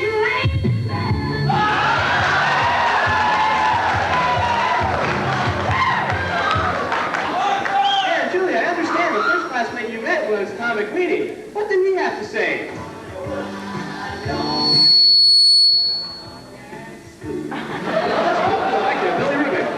Dr. Lillian Field and Dr. Ramey are otherwise occupied at the moment, but an I know we're running out of time, but we have one more special guest for you here tonight, ladies and gentlemen. Sue, she wants it. A second-year Georgetown nursing student. Sue, she's around you all night. What's your secret?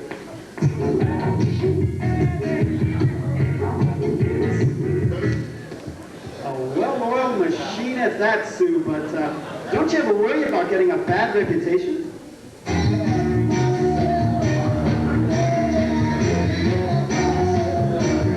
Okay, Sue, what's your impression of Georgetown medical students? Where's the beat?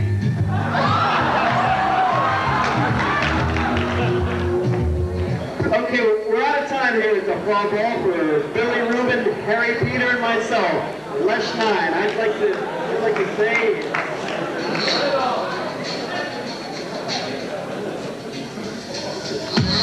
Sue, cut that out.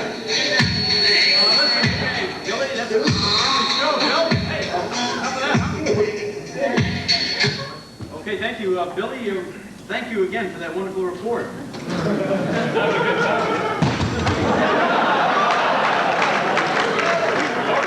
Okay, now, ladies and gentlemen, here with another Follies Night Live exclusive report is investigative reporter Joe Piscopo. Joe. Thanks, Harvey. Nice phone. Another tuition increase, that's the big story. Where's the money really going? Better food in Caduceus Cafe? No, Dean's dinner at 1789. Increased parking spaces for students? No, private helicopter landing pad. Who uses it? Why is it there? $19,600? For what? More distinguished faculty? No, hiring a Woody Allen look-alike. They had the biochemistry department.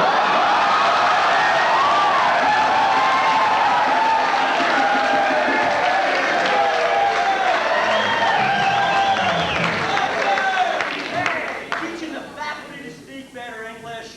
No.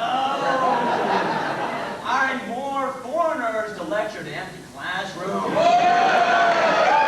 On-campus student housing? No, Dr. Lillenfield's Hillendale slush bus. Most expensive medical school in the country? Hell yes. Worth it? Hell no. Where's the money really going? Less expensive textbooks? No. Paying janitors to stand around all day, listening to funky tunes. Charles Stewart.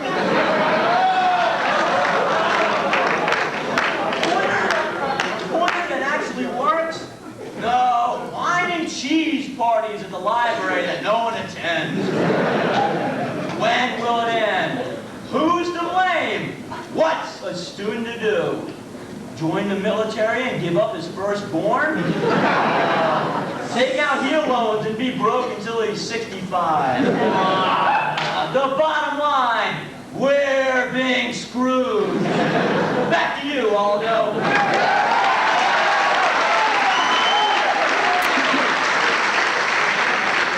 Thanks, Joe. Aldo. Yes, sir. All right, we have another story for you here.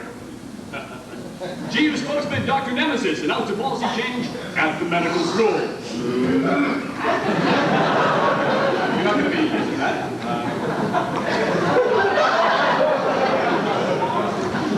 Well, it seems that students monopolizing the restrooms on weekends have made it difficult for Dean Henry and his prestigious guests to find unoccupied spaces. Therefore, beginning this weekend, medical students caught in the stalls will be fined by security personnel and have their asses towed.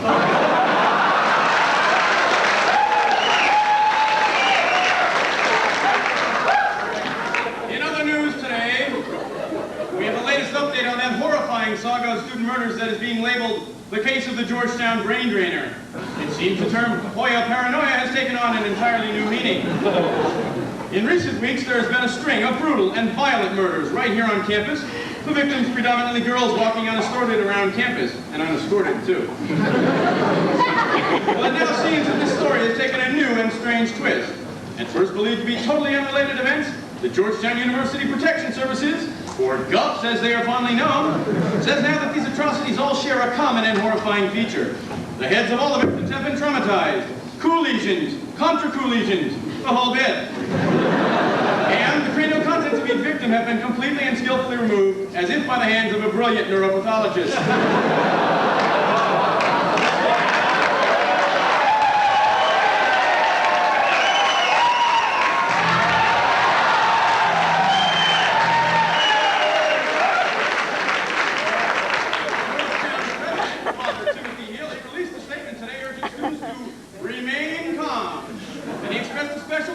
Georgetown's nursing students who spend most of their time walking home late at night from the homes of various medical students and basketball players.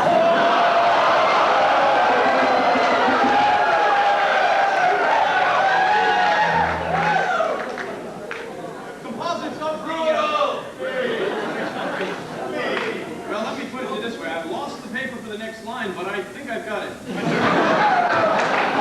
Composites of the culprit have not been released, but GUPS spokesman Crazy Horse tells us that they have just covered this composite sketch.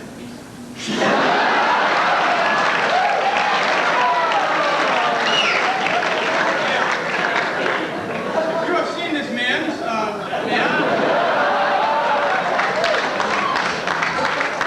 Call 625 GUPS immediately. The brain you save may be your own.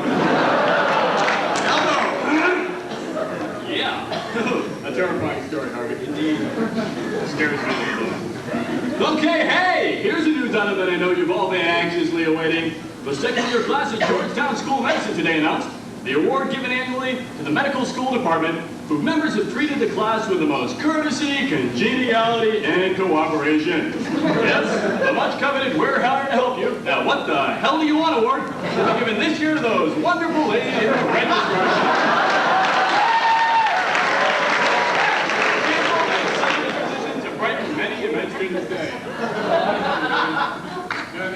You know, Aldo, I can't think of a more deserving winner, can you? Oh, certainly not. Well, in our final news story of this very busy news day, Aldo, she's finally found it. That's right, Dr. Juicy Cheeks, Judith Cheek, first-time professor of obstetrics and gynecology, who disappointed med students last year with their ignorance of the location and function of the female G-spot. Today announced that after her extensive research and experimental trial, she now can confirm the existence of this much sought-after erogenous zone. The ins and outs of her research were not released, however, she is quoted as saying that the G-spot is better than I'd ever imagined in my wildest fantasy.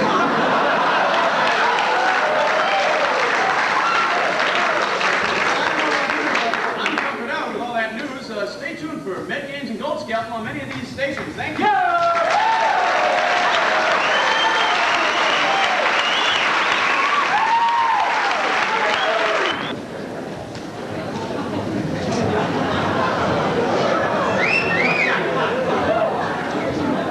Great ones you got there. And what big ones they are. Where's the beat? Where's the beat? Oh, my life.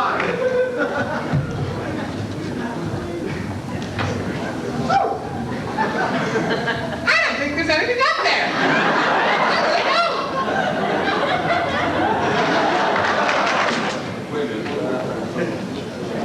Well, this is it, Bob. 11 out of 12 schools already rejected me. Georgetown's my last chance. Oh, don't get your hopes up, Pete. Look how thin that envelope looks. Besides, I got all my rejection letters last month. 18 in 6 days. You know, that must be some kind of record. Well, here goes.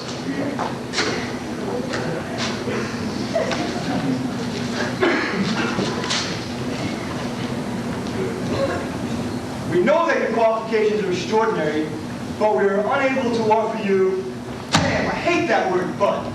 But. That was my last chance. What am I going to do now? Hey, we could be dental students. Dental students? What? I walk around all day wearing bowling shirts, carrying those tackle boxes that look like bowling bags. What about Jackson? You know, this really pisses me off. These schools must have their heads where the sun never shines. They don't even know us. Why? We're nothing but a couple of numbers in their damn computers. You know, you might not have the best GPAs, and granted, you screwed up the MCATs pretty damn good. That's no excuse. We're two of the shrewdest, most conniving pre-meds in the country. But we make great doctors. Yeah. Woo. We ought to be able to come up with some scheme. Death vest. That's too good for them. The old rape and pillage routine. That's too good. If there was just some way we could tell those computers just what great doctors are. Yeah, I know. Computers. That's it, Bob. You're a damn genius. Our brother just bought one of those new Macintosh Apple computers. He bought it for Georgetown med students on a truck load for profit. We're good with telephone lines. All we need is a password for the Georgetown computer system. And presto. I'm next to it. Just go to my house right now. Check it out. Oh, let's go. Yeah, all right, here we go. I've seen my brother do this a bunch of times. Turn this here knob, pull this lever, and put the phone in here. That's right.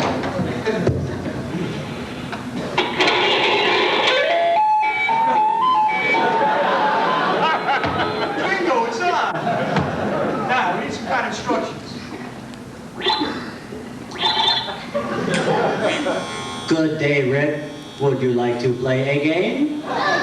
This isn't gonna work. The computer thinks you're Rick. No, it doesn't, dummy. That's just the way it's programmed. Now, let's see. Yeah, we'll play med games. That's a good one, Rick. I like to play med games. Now, all we need is a password into the Georgetown computer system so we can find your acceptance list. I know. Let's try openings for doctors. Openings for doctors. Georgetown University Nursing Association.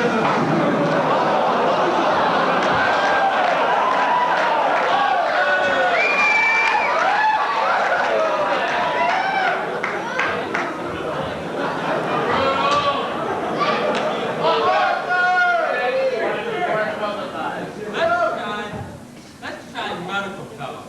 All right, medical fellows. Washington Area Gay Physicians Association. We aren't that desperate, are we? Yeah. Let's try something Georgetown's really well known for. How about money? They got plenty of that. Money. Welcome to the Larry Lillianfield Enterprises Incorporated. Who the hell's Larry Lillianfield? Beats me. Maybe he's a Texas oil tycoon or something. I know. I got it. Let's try Preppy Medical School. You know, that just might do it. Preppy Medical School. You have reached the computers of the Harvard University School of Medicine. Now, just what the hell do you want?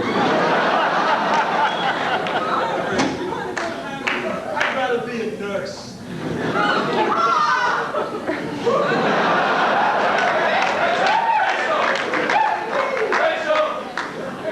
I don't think we're ever going to break into Georgetown's computer. Why don't we give up this whole idea and become a physiology graduate? Physios?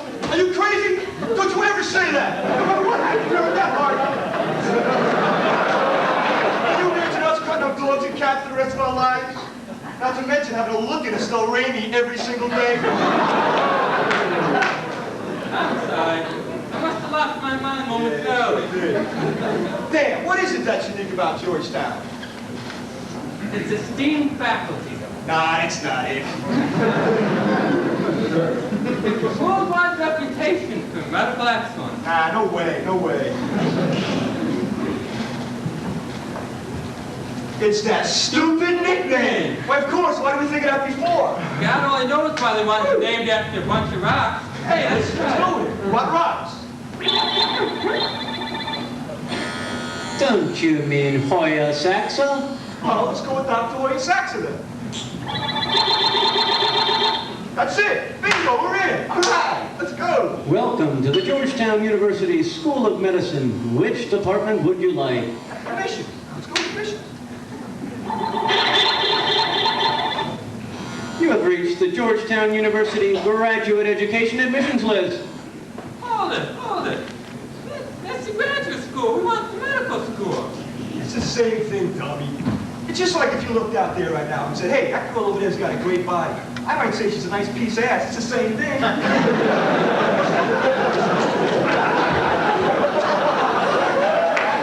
If you attended any of the following schools: Georgetown, Holy Cross, Georgetown, Fairfield, Georgetown, Notre Dame, Georgetown, Boston College, Georgetown, Scranton, or any other Catholic institution, simply type in your name. Congratulations, you have just been accepted.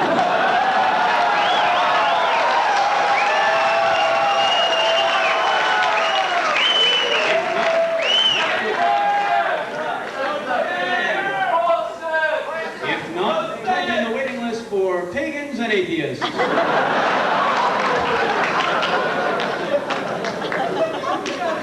But then, tell them we went to Berryfield and Moran.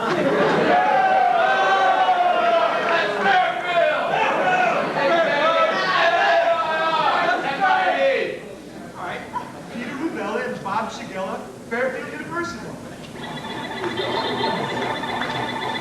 That's it. How'd you feel to be Fairfield graduates? Welcome to the Georgetown family. You will receive your official acceptance letter within 1 week. I can't wait. Go Stags! Stags are back!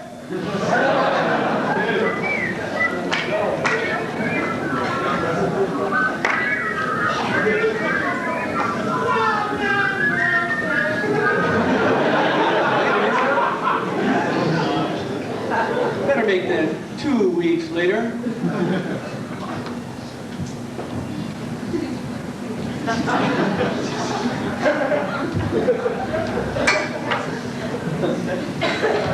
God, I'm so nervous. I hope we didn't screw this up.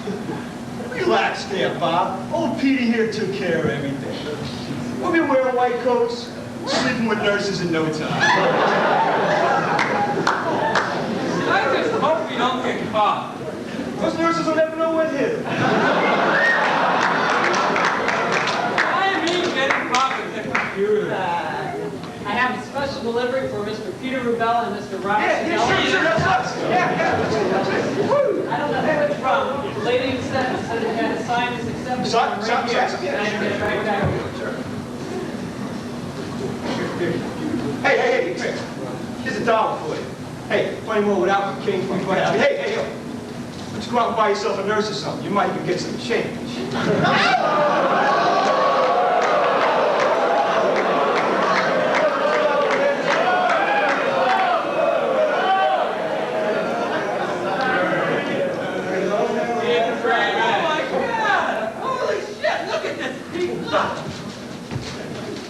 Dear Mr. Rubella and Mrs. Shigella, welcome to the Georgetown University Physiology Graduate Program. If you bust your balls for a year or two and wash my car every week, maybe someday you might eventually get into medical school. Look forward to seeing you in the fall. Sincerely, Estelle Raby.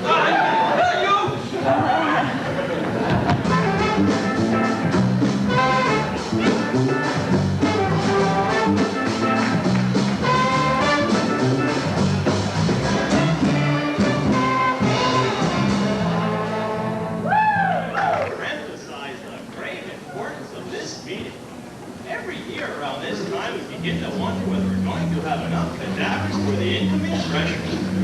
Usually things work out all right. However, this year, they didn't work out as such. Did you know the class of '88 has 205 students set to start school in September? Yet our anatomy department only has 28 cadavers. As you know, we need a minimum of 34 cadavers to supply the freshmen. What are we going to do? Our students can't learn anatomy without cadavers. Believe me, I've seen plenty of cadavers, and I still don't know anatomy.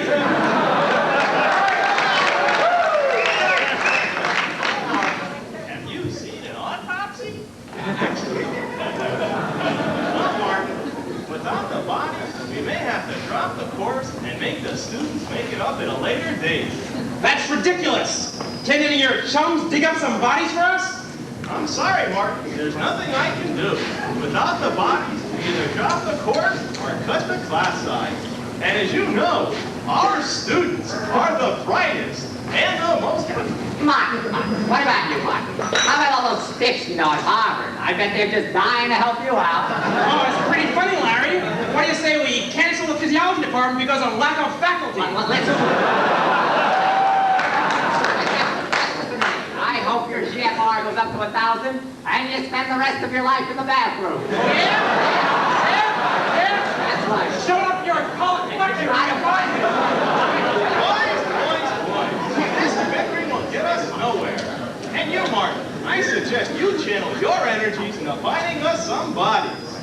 As for myself, I've got to figure out what to do with 2,000 Macintosh computers.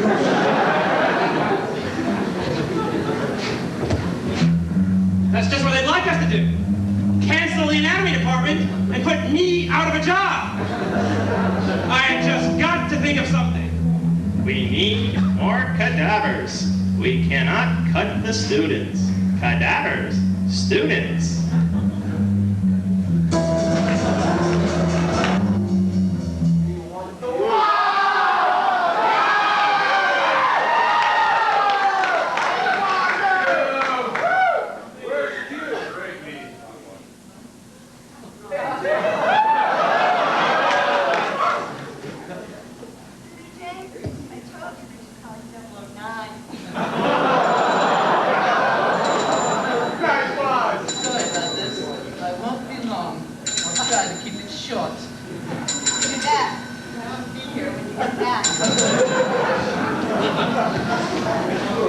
Hello, Vaughn speaking.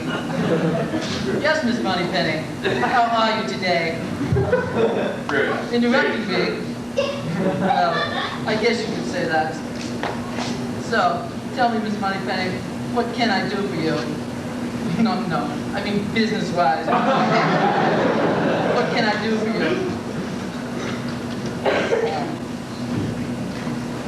Very good. Mr. Greg Marks, Georgetown University. 8 o'clock. Audiovisual room of LA6.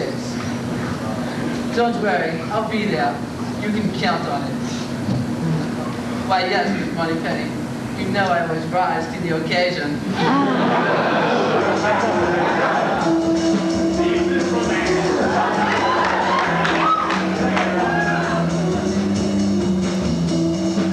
Nice watch. Where is this Martin character?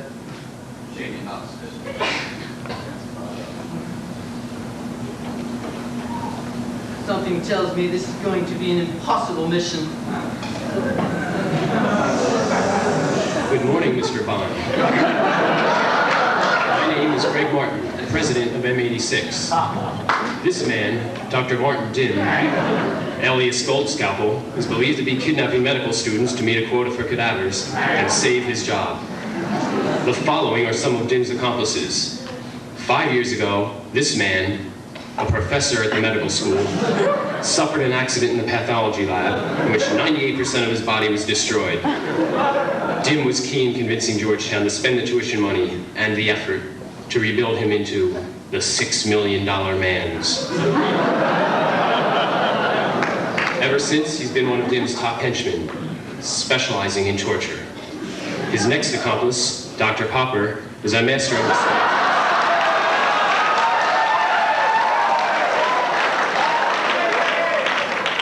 This last photograph, Mr. Bond, is Popper's most recent disguise.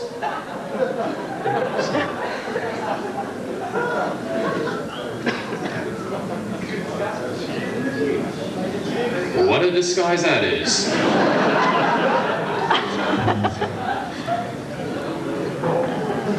Well, you know how our AV equipment is at Georgetown.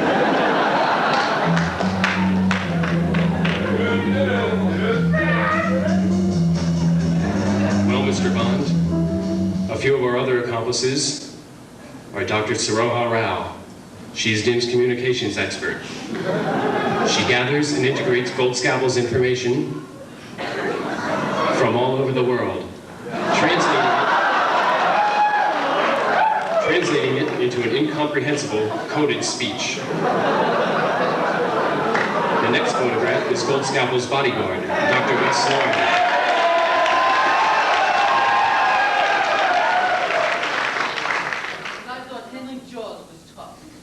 Your contact, Mr. Bond, is with a Dr. Donald Jenkins, a double agent who until 2 years ago was a close associate of Dr. Dim's. Now, he is more than willing to assist you in bringing a demise to Gold Scalpel's empire. Your mission, Jim, should you decide to accept it, Now, where have I heard that before? is to stop Gold Scalpel and recover these students who have been reported missing for some time now and are believed to be Gold Scalpel's latest victims. You must get to them before Gold Scalpel uses them as cadavers. I realize that you're expecting these tapes to self-destruct, but considering the condition of Georgetown's audiovisual equipment, as you've just seen, it would never work. Just leave the tape. It will probably break soon.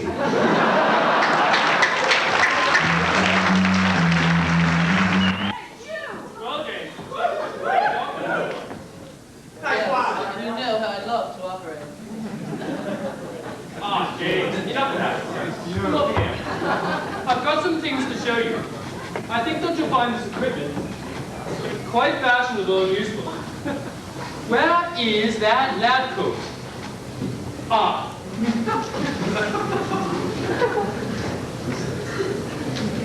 Q, what's this for? It's a bulletproof lab coat, James. Strong enough to resist even a thrust of Gold Scalpel's blade. Here, let me show you. Bloody! Oh, sorry, James. I don't understand. What? Q, have you seen my... Oh, there it is. James, what are you doing? Yeah. Thank you. Jack's ready now.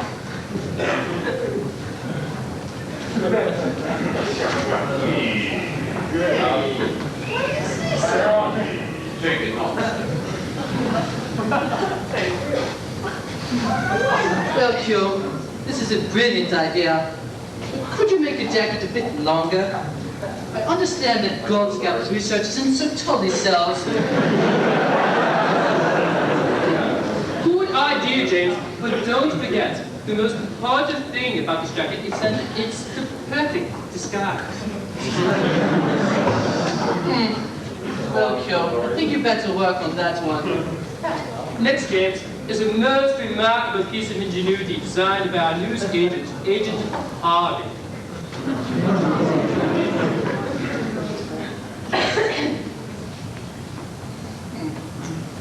What exactly does it do?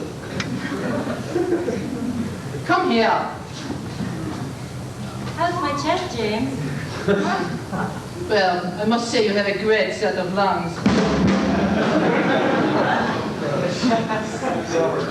No, James, that's not what it's for. Look here. In this position, it acts as a two-way radio.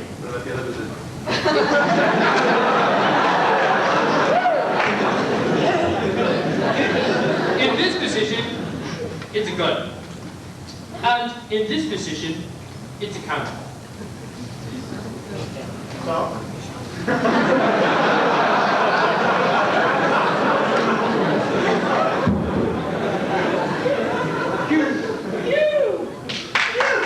The last item we have for you, James, is a special frequency tuning fork. When you hit the fork, the frequency emitted will immobilize anyone within 50 feet of you. What about me? Would it have any effect on me?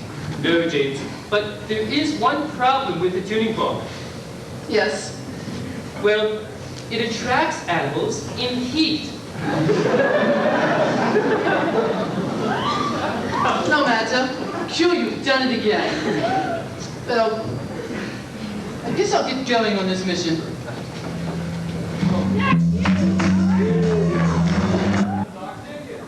Damn, 10 minutes late. Bond! Where have you been? You're 20 minutes late. You'll never believe it. I could not find a parking spot. I had to settle for a 2-hour zone.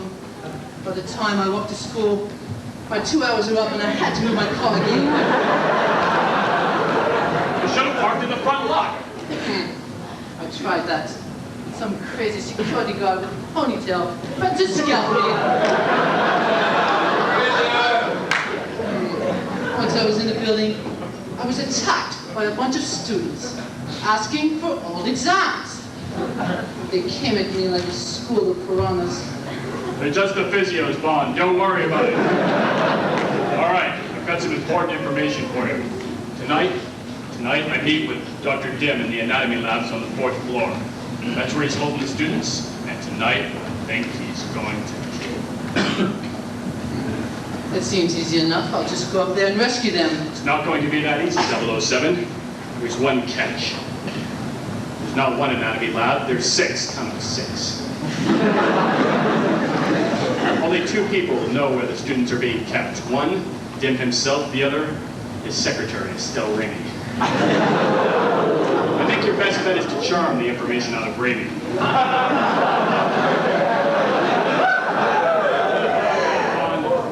She's hot-blooded.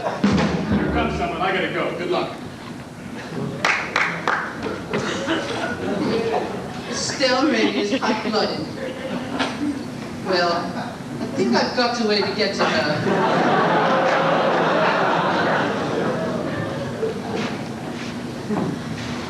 This is our big night, Estelle. I want to be on your guard. I don't want anything getting in our way. Okay, Dr.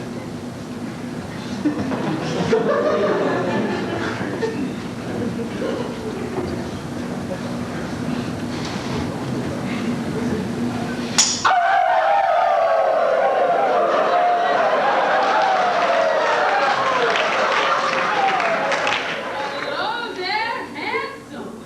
I don't know who you are, but I feel very strongly attracted to you. Must be animal magnetism. I specialize in making hormones. Yes, I've made a few paws moan myself.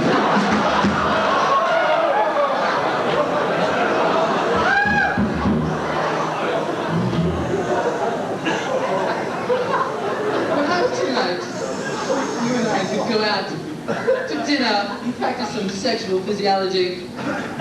Maybe check out a few estrogen peaks. Oh, that would be simply wonderful. Oh, I can't tonight. I have to meet Dr. Dim in lab number 6. Oh, no. Oh, I must be going. Oh, but give me a call. Okay, big boy? I know how to get a hold of you if I need to.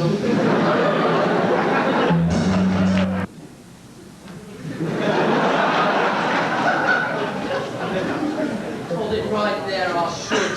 Shoot! What are you going to do with that silly little stick? Fix your eyes on that big dab and watch me blast a hole in it. Real handy. What are you going to do? Take a picture? Damn, okay, now watch. Exit at bar line, 3-2 pitch, here it comes, festival. To hell with this thing. Let's get it.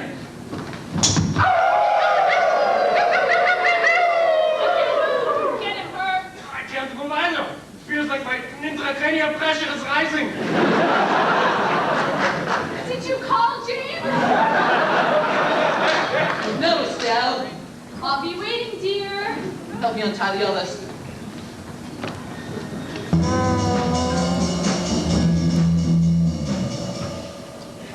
Where the hell is everybody?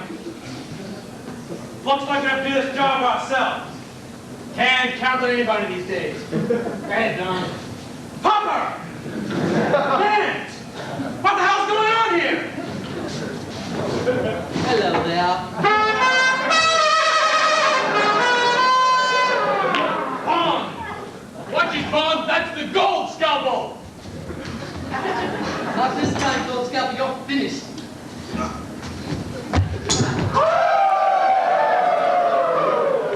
Hello, Greg. Send up security. I've got things wrapped up here.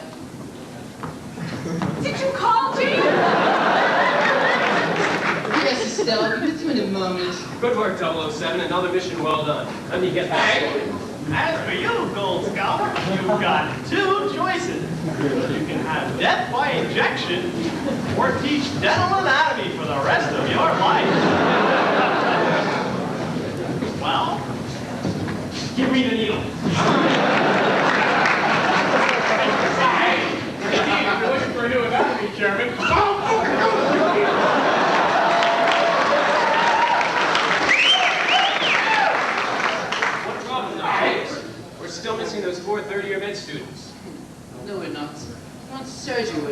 Dr. Dillon.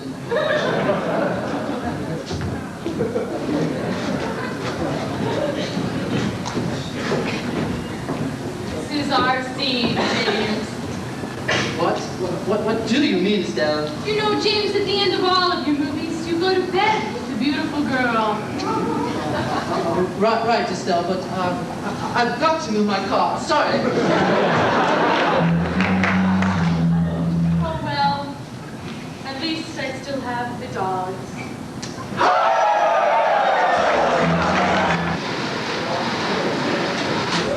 And now, ladies and gentlemen, Johnny Sistole and the Bummers. Listen, everybody, now give me a cheer. We're going to say goodbye to Proclaim New Year. We worked so hard and we worked so long. Now we earned the right to sing this song. My friends say I'm crazy and he teaches sing with me. But every time I turn around, I'm thinking not alone. You don't have to worry, because if you can't play, we're going to sing, but sure you find a way. Now don't you worry, Dad, and don't you worry, Mom. You just better play the radio beat now. Med school, how do we get by? We're doing a lot of laughing and we're taking on the side. Med school, only 2 years. Drink a lot of whiskey and we down a lot of beers. Hey, everybody, now listen to this. M86 is the best there is. We're going to be first and we're going to be the last. Never before has there been such class. Been 2 years, but it only took a while. That's when we did the sun was having style. So just sit back, put your hands in your lap. You're gonna live through the med school rap. Med school, how do we get by? We do a lot of laughing and we take it on the side. Med school, only 2 more years. Drink a lot of whiskey and we got a lot of beer. Legend, he's no friend of mine. I could care less how amino acids fine. Then there was the teacher, boy was it tough. We had the answer, we just never showed up. And no education will ever be complete without common meds to put us all to sleep. And then there's no anatomy, we're still about the drink. Both of them, your checks really sick. 60 is the better, maybe 7 beware. Cause if you knock down, you'll be pulling at your hair. Back and bump together, surely you can. When you get that first exam, I know you have to straight. If you laugh real hard, and you can cry loud. Like M86, you can touch the crowd. So this is our story, don't bother with the rest, because I know by now you must be impressed.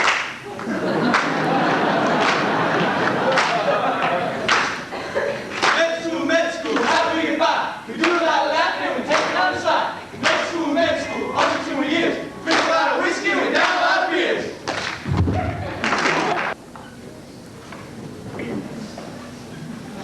Can lidocaine cause tickets? Gee, I'm not really sure. Maybe we should give Dr. Gillis a call. His number's supposed to be on the handout. Does anybody have it? Yeah, here it is.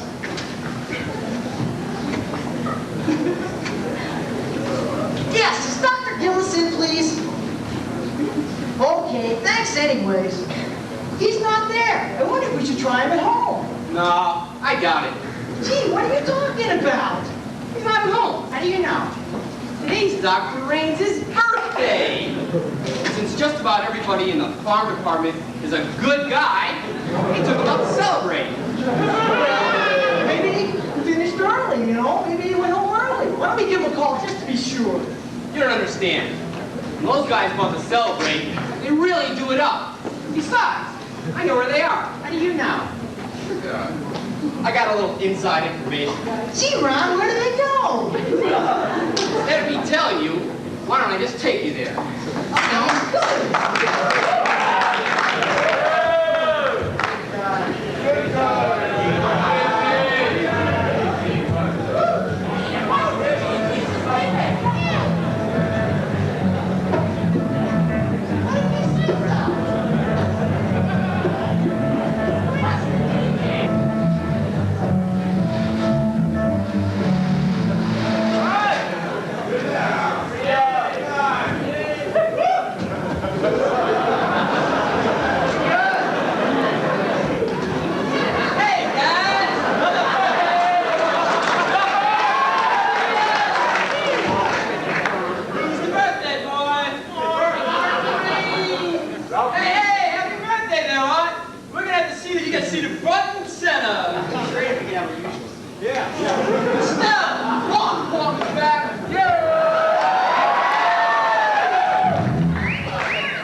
in the physiology department that you had to, moonlight. Well, you know, the hormone business just isn't what it used to be. Enough of this chit-chat. Stella, take the boys to the table and show them a good time. Gotcha. Come on, boys, follow me. Okay, here you go, birthday boy. That's your seat. Plop it right down there.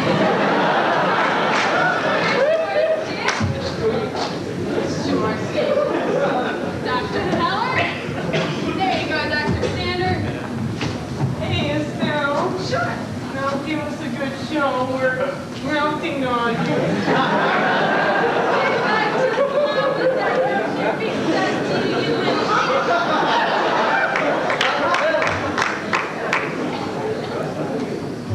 Hey, where do you think you're going? I'm with them. Hey, Dick, this guy with you?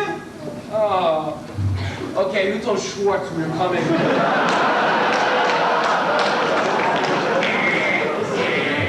Yeah, he's with us, but in tenure only. What's that supposed to mean? It means bring him on in. Sit over there. Come on, fellas, let me sit with you. No way. Hey guys.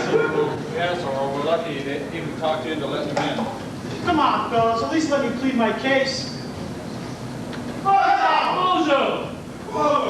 Hey, fella! Hey, pal! Sport! Yeah, you! One more!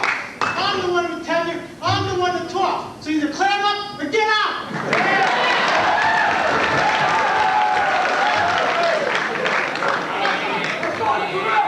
Save us all. You want to stay, sit down, and don't bother us anymore.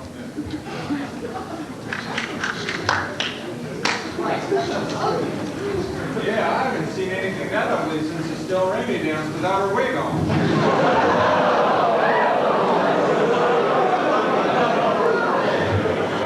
Hey guys, look at that sign. These aren't the regular dancers, these are guest dancers. Oh, it's a charity fundraiser for Emma, the female med student.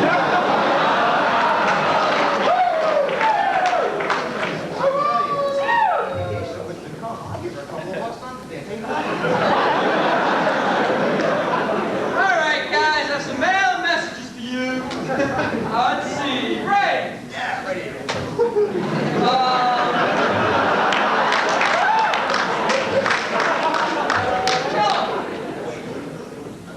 Oh, yeah, your wife called. Said, try not to be late for dinner tonight.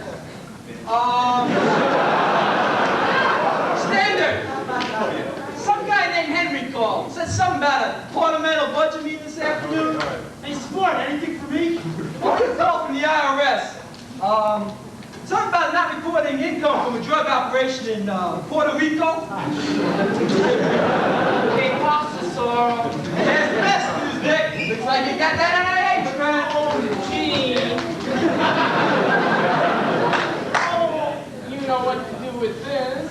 Hey, Stella, don't close that cash register. I need 1,001. Here you go, Dick.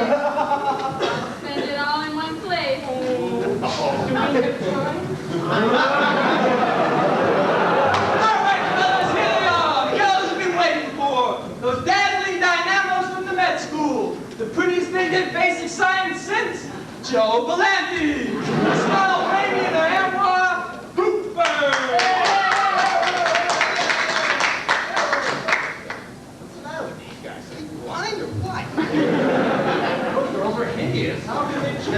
Oh, can't you guys tell? Those are Vizio! They come here whenever Estelle is dancing. Besides, the only thing they've got to look at are old Tess and dead dogs!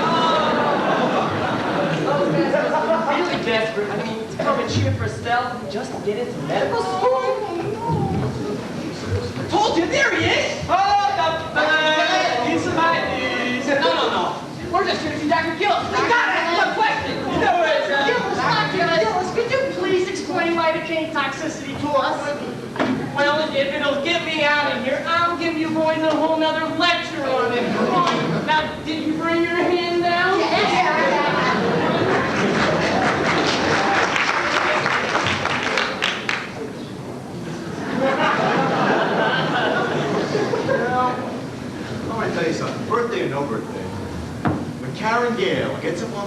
And dances nude. Well, hey, I'm gonna tell you something. That's when I came.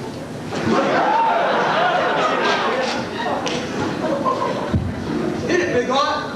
Well, I really shouldn't make too much fun of Karen. You know, she's since she dropped the kid, she's looking a lot better.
Not bad, huh? But, Karen, you still need a couple of pointers. Hey, Arthur, cue it up for me, huh?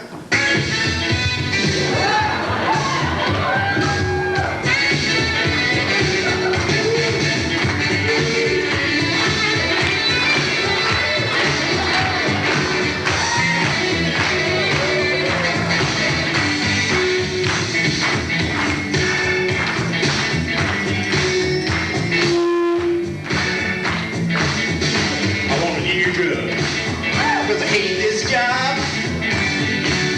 One makes me feel like king, not a porn star. I want to hear done, because this job gets me pissed. Want to look like a stud, not a poor pharmacist. That'll make me famous, instantly raise my pay. I can see it now, I'll be head of the FDA.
We had a slight problem with them. Did you hear about it? Well, let me tell you the story. Come on. Get your hand off of that.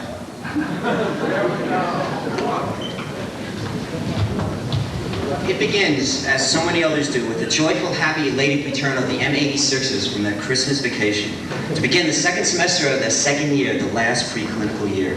And as always, they are greeted with their illustrious dean, John B. Henry, MD, who is his usual cheerful, happy-go-lucky self and whose exhilarating speech, as always, brings the class to its feet. He speaks of all the tremendously important things we have to keep in mind this semester, things such as weekly autopsies, discussion seminars on the summer reading lists, and most importantly, he stressed the need to keep our minds on the rewarding field of academic medicine. And as he passed out 210 copies of his JAMA-published welcoming speech, Dean Henry mentioned that we must sign up for 1 or 2 small groups in the next few weeks, specifically first, physical diagnosis. Afterwards, as the class quietly socialized, some of the more well-prepared students meandered over and casually signed up.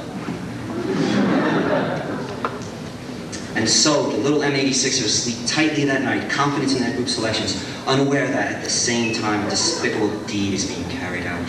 Someone, the lowest of the low, the most vile of humans, slithers into the medical complex and quickly removes one by one those various sign-up sheets, placing them in his little black bag, sure not to leave a trace. Alas, the next day, the second-year meds learn, much to the dismay of this pilferage. But as usual, they take the news with the calm and level-headed attitude one expects of medical students. In order to voice their disappointment to the administration, they form a gripe committee made up of the most respected and persuasive members of the class. The committee heads towards Dean Henry's office and are met there by the man himself in his usual cheerful manner. "Leave it to me," he tells them. "I'll catch this sick deranged thief. I'll scour the dental labs, interrogate every physio one by one. I'll do everything in my immense power to catch this thief." And as expected, his determined words pacify the throng. At the same time, word of this horrendous crime spreads through the medical complex. Rumors run rampant.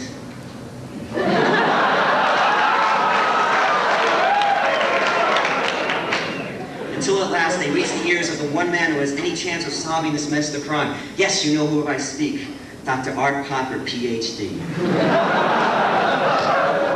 To his associates and students, he is known as one of the many neuroanatomy professors, but underneath that austere demeanor lies a mind with an impressive striate cortex, giant globus pallidi, and yet very tiny geniculate bodies. Knowing what he must do, and without a telephone booth nearby, he does the next best thing. He heads towards the nearest closet, quickly to become the perpetrator of good, the defender of the weak, the hero of all meds everywhere. Yes, Super Dr. Potato Head himself.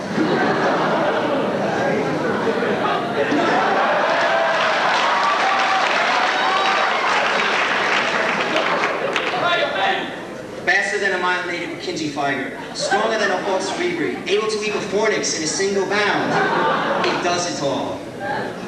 His search for the thief begins with a meeting with physical diagnosis head Dr. Utz, but as expected, he turns up chipless. He then, on his own, formulates a plan to catch this criminal in the act. The next day, the class of students are told that they can sign up for a board review session on Dr. Hamilton's private collection of globus pallidi. The class, excited about this opportunity, flocked to the sign-up sheets in record numbers. Who wouldn't want to peek at Dr. Hamilton's globes? That night, sure of his plan, our hero lies in wait. And at the stroke of midnight, the thief arrives. And as he begins to remove the sheet, Super Dr. Potato Head swoops in. But our criminal is not caught unprepared.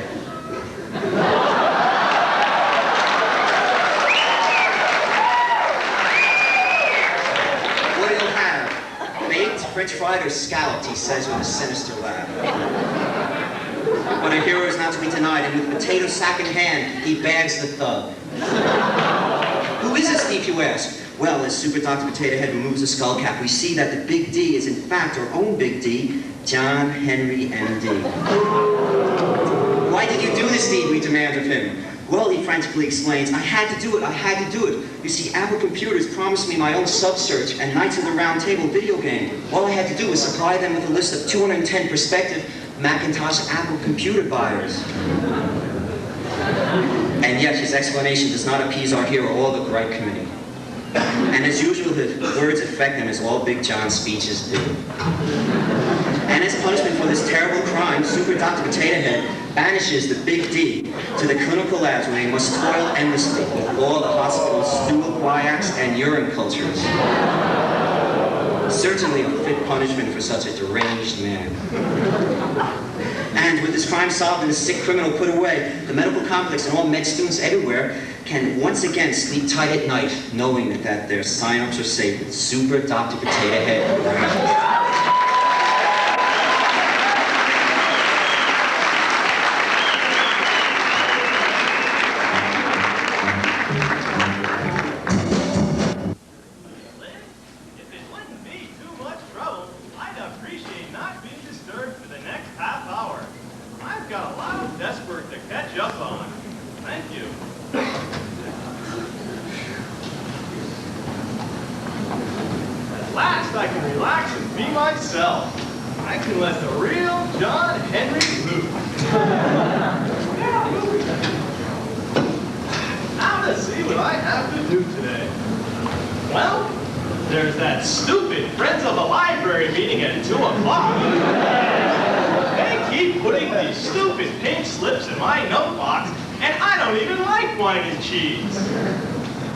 There's a meeting with the second-year class. I wonder what I should tell them. Take the national boards? No, they'll have to take flex anyway.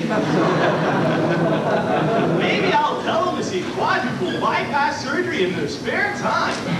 I know that autopsy and crap won't work anymore. Last time that worked was with those M85 bimbos.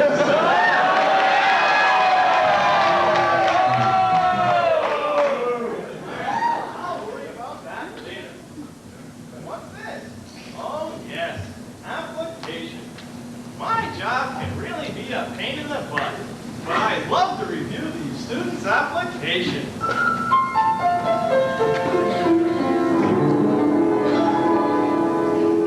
Dean's got a job, hasn't he? Playing his part, doesn't he? And though I'd be the first one to say that I wasn't a saint, I'm finding it hard to be really as nice as they paint. I'm reviewing these applications. Can a student be rejected all his life? All these piles of recommendations. Time to settle down and ruin someone's life. I went to school for 20 years and worked real hard and shed some tears. I don't have very many fears and fear of misery in Algiers. I've never even drank a beer, and people know that I'm a queer. I think you better wait another year. You can keep anyway. I'd rather drink anything. To a luncheon or two to raise new funds for the school. Why to keep playing the part of somebody's fool? But I'm reviewing these applications. Someone have the bucks to pay his bill. $10,000 each semester. We'll just make him leave it to us in his will. I graduated from my class and got all 10s on my MCATs. I sing and dance and play the sax and did research on baby cats. If it's close, I know I'll pass, 'cause I know how to kiss some ass. I think you'll make him happy with it. Where do I go? Somebody. Who do I know? Nobody. All my days as a Hoya, I've tried to be justly and fair. So at the height of my life, I should start selling micro software. I'm reviewing these applications. I must look for all the courses they have had. Former lawyers and even nurses. If you gotta take a couple facts. I've had some fun and all of my friends say I'm a bum, but now I think that I am done and been through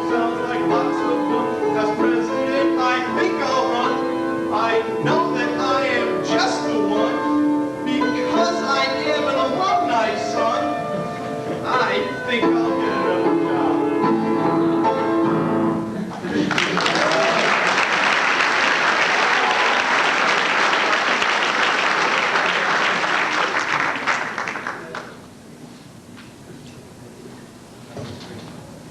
Excuse me, Dean Henry. Yeah? There's a bunch of physios here claiming they have a meeting with you. Just a minute. Physios, physios, physios. I'm sick of those damn physios. Just a minute, please. All right, send them in. Wait, they're physios, right?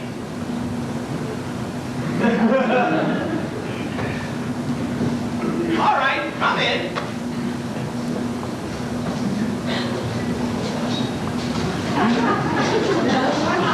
Well, what can I do for you? No. I'll go first. I'll show you how it's done. It's easy. I bet I get in. I do anything to get in. Anything for this means everything to me. I know that I'd cut any road where you're going road for a free stethoscope I get. Would you study till 3 constantly? Take anatomy, certainly. Get down on your knees easily. Kiss a cell me and loving it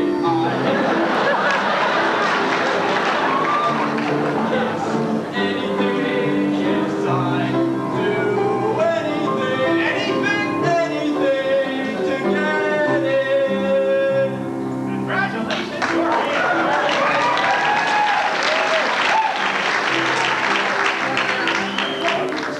All right, who's next? Let me see the application. I do anything to get in. Anything for this means everything to me. You know that I pay all of you. Interview to sit and talk with you about me. Would you go to class constantly? Would you try to pass? Certainly. Would you pray at mass sacredly? Kiss Miss Needs fat ass.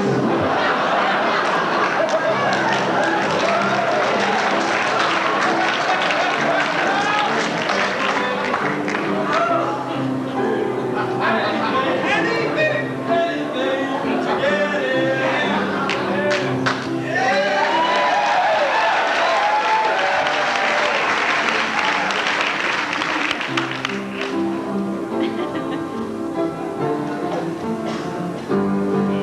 Just what would you do? Anything. Be a boy and you and me. Would you stand in queue patiently? In the new soft shoe. In front of you, read.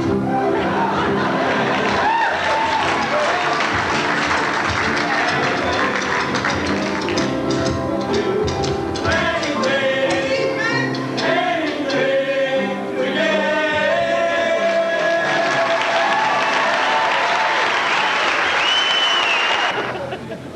I'm crazy with all this noise. I can't get any studying done. I'll never get back in the U.S. for school. Hey, give yourself a heart attack. Take it easy.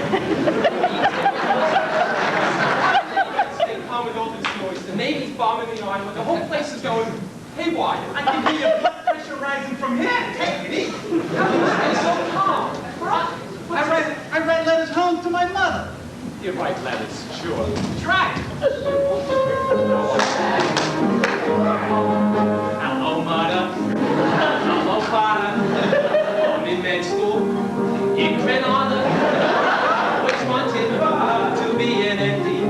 But that Tony wouldn't take me up in D.C.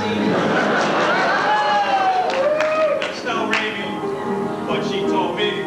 I was in Rainy. Can you imagine? So now I study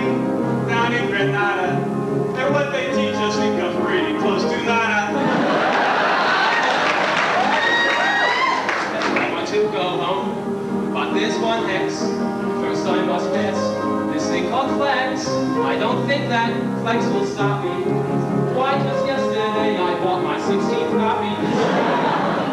I came in. It was conjecture. Sure. Americans would come to lecture. We never saw it. But the only Yanks we've seen came by boat just like the United States Marine.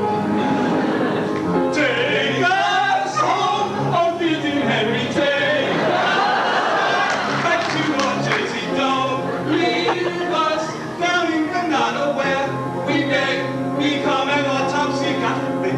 Take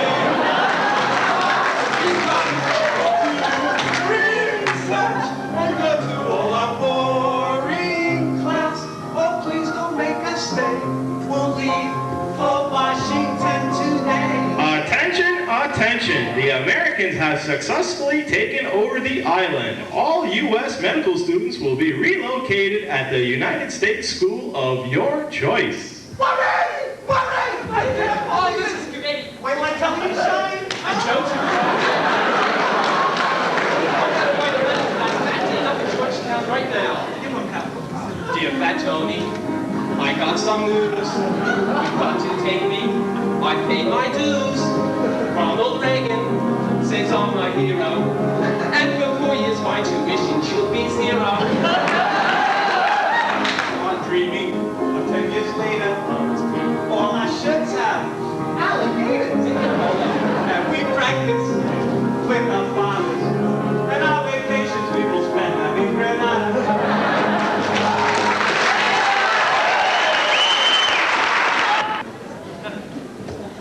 And now, meet the depressed, with moderator Bill Morose. Good evening, and welcome to Meet the Depressed. I'm your host, Bill Morose. Our first guest tonight is fourth-year dental student, Mr. Tony Rocco. Our distinguished panelists include Dr. William Flynn, first-year psychiatry director, admissions director, Mr. Tony Stanger, and physio chief, Estelle Rainey. All our panelists deal daily with depressed people. The first question for Mr. Rocco will come from Dr.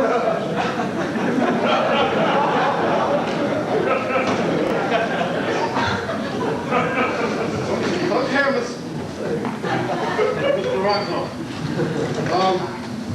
Maybe you could begin by telling us just why you're depressed. I'm a goddamn dental student. Isn't that depressing enough? Okay, Rocco, okay. All of us here are very sensitive to the demoralizing, menial nature of your chosen trade. Profession.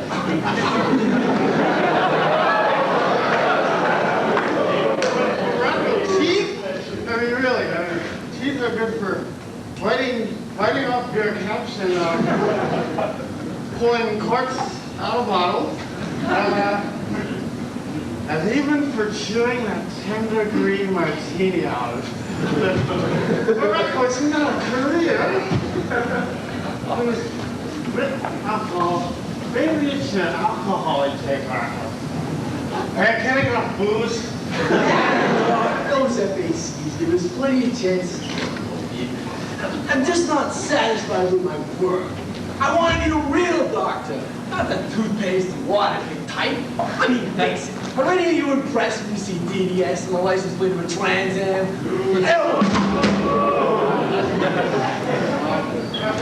Can we talk here, Rocco? Can we talk? Tell me, what has getting into dentistry done to you? You know, doc, college eyes, a regular type kind of guy. Go out all week, sowing my wild oats, so to speak, and then go to church on Sunday, pray for a crop failure. But lately, doc, since I've been in dental school, I'm kind of orally fixated. Always sticking my tools in the wrong place. Next question, Mr. Stanger.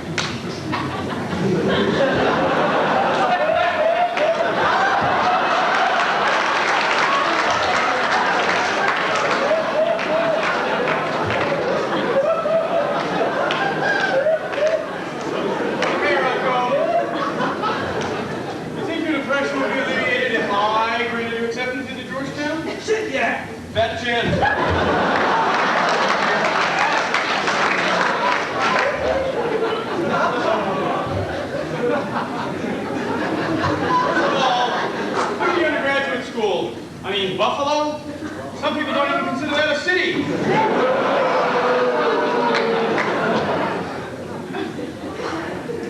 Secondly, your name, Rocco? I mean, if it was O Rocco or Mick Rocco, then maybe never changed. Rocco? Wrong part of Europe, buddy. Let's face it, Rocco. On the Georgetown totem pole, dental students fall just above NACI room personnel and just below physio grads. Estelle, do you have anything to add? Absolutely, Bill. Okay, Tooth Jockey, we know you're depressed. What do you expect? You're a male. That's horrifying in and of itself.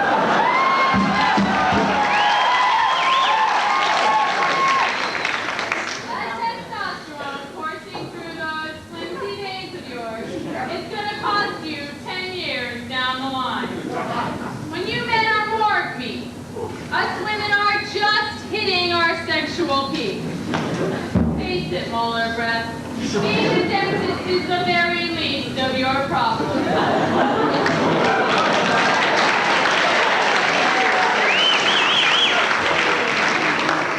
Well, Mr. Rocco, I hope we've raised your spirits. You certainly did thoughts.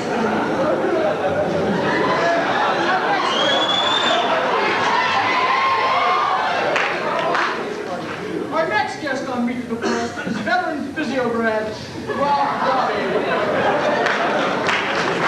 Dr. Flynn?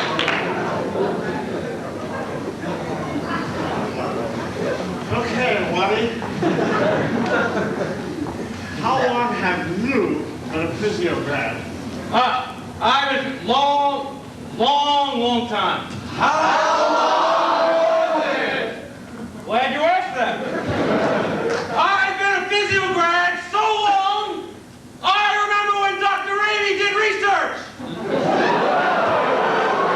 I've been a physio grad so long, I remember Mr. Stanger was thin. I've been a physio grad so long, I remember when Dr. Lillienfield was poor. I've been a physio grad so long, I remember when all that age stood for was another idiotic dental student. That's a long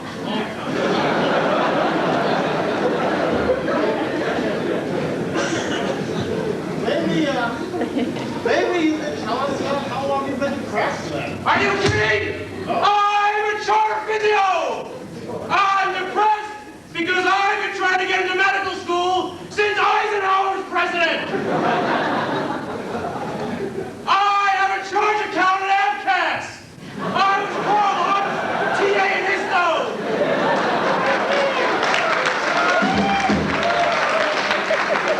Most of my classmates in that first year are now department heads! That's why I'm depressed! I'm depressed! That's why I'm depressed! Now that's depressing. Next question, Mr. Stanger.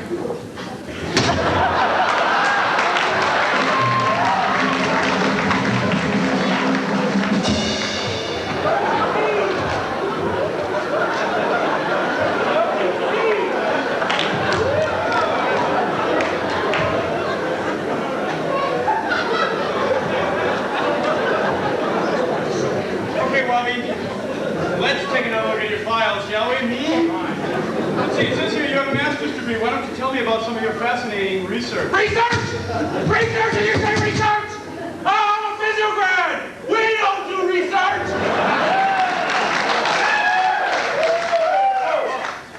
I actually did come here a physio lab, a research lab once.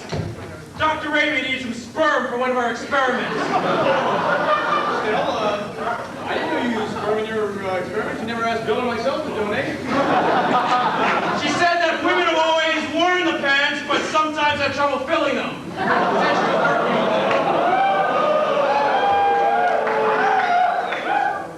You call that sperm? You are the only applicant whose IQ was higher than their sperm count. And let me tell you something,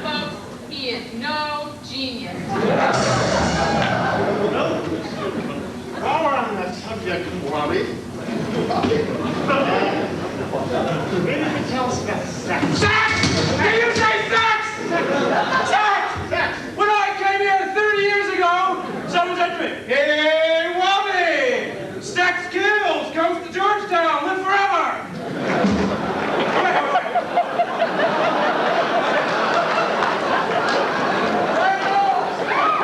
On the rare occasion when I get a date, I've actually been told I'm quite good with women. You know, I practice a lot when I'm alone.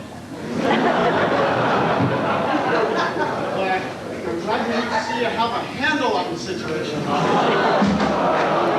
hands. I'm glad that's buddy. Long-time partner in sex, Bill Baxter, fond of saying, perfuse it or lose it.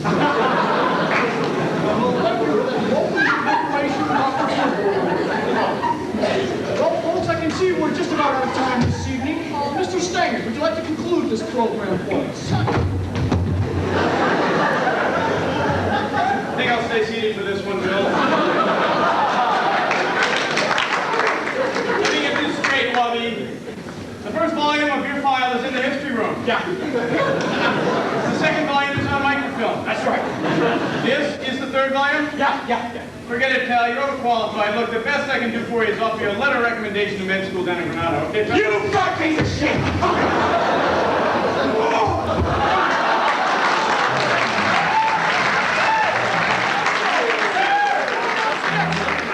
Our guest will be the really depressed Mr. Peter Uberoff, chairman of the Los Angeles Olympic Committee. Thank you and good night.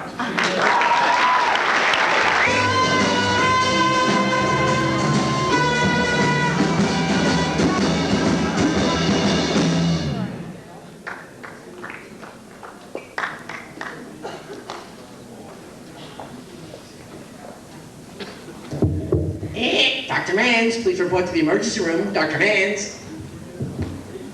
Why are they calling me?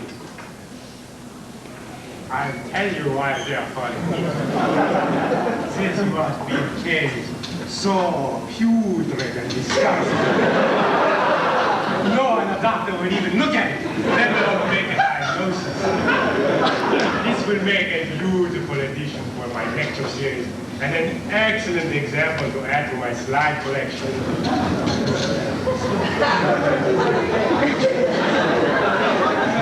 Sorry to bother you, but I thought you ought to see this girl. Dr. Mans, I cut my finger. Well, this year's copies of the national boards. Yes, and knowing that there's 1,001% chance that neural complications can follow a paper cut, I thought we'd better check with you just to be sure. This girl has a paper cut. Yes. You're telling me that is all that's wrong with her? Yes. Don't go! Simon! This girl has nothing else wrong with her? No encephalitis, no cool, no seizures, not even a little bit of liquefaction in the clothes.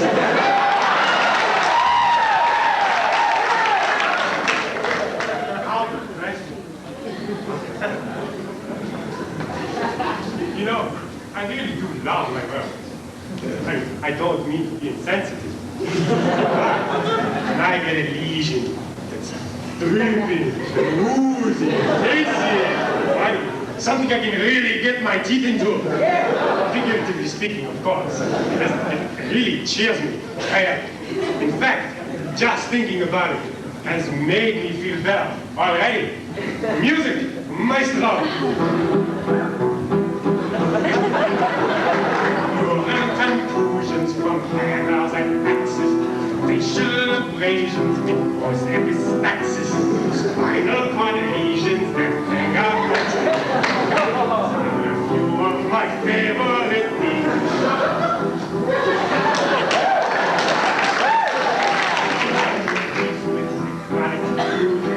Anarchistic brains as they stew in their juice.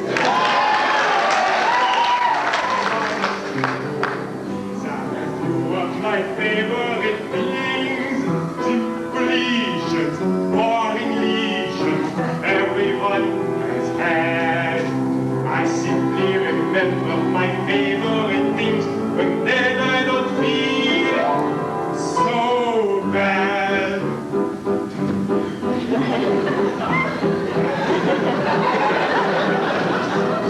We'll find aromas and conversions, and beyond this genesis, we wild excursions, morbid prognosis, and these lesions bring. These are a few of my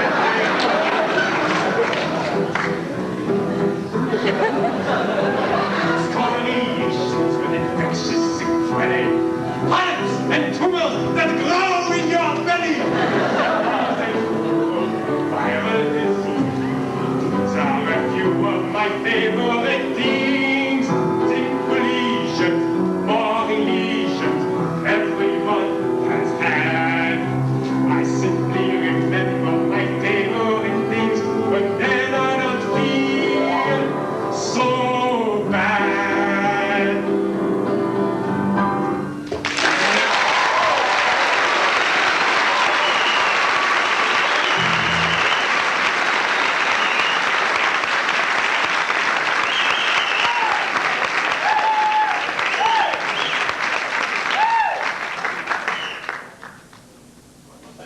Please report to the emergency room. Dr. Vance. Things are looking up, yeah.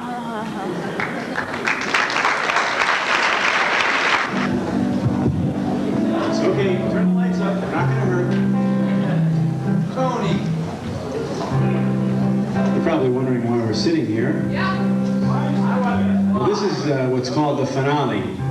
And first of all, we'd like to thank you all for coming tonight, and please give yourselves a big hand to the tremendous audience.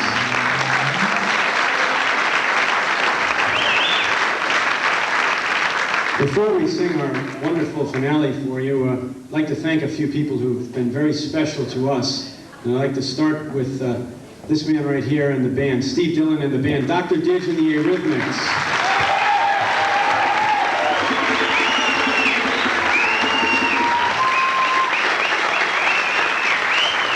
While we're over in that section, we want to give special thanks to our great piano player, Lisa Linehan. Fantastic job, Lisa. Thank you very much.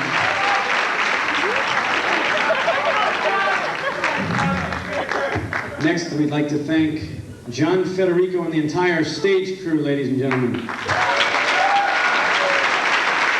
Our lights people, John Boitti, Steve Michaels, Kevin McHenry, the booth and head light coordinator, Tom Brandecker, our video coordinator, Kevin O'Connor, makeup, Elise Bowles, tickets, Joan St. Ange and Brian Cavino.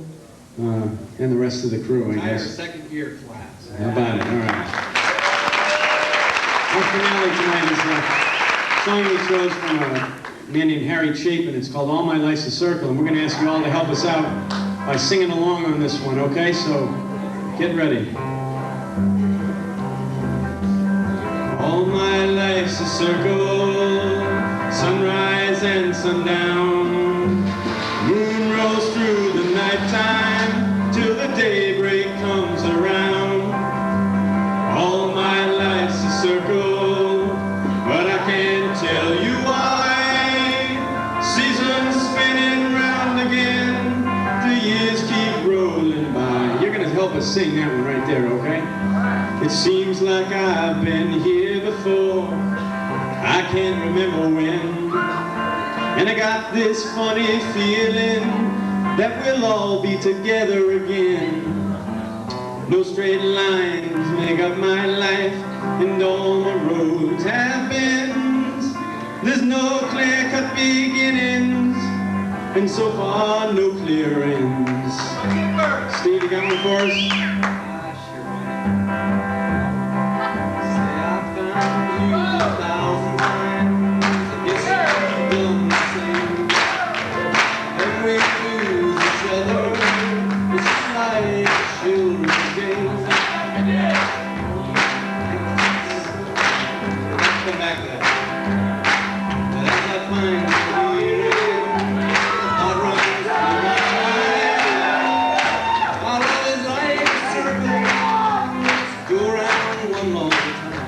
Steve, because all my life's a circle, sunrise and sundown, The moon rolls through the nighttime till the daybreak comes around. You ready to help us out on this one?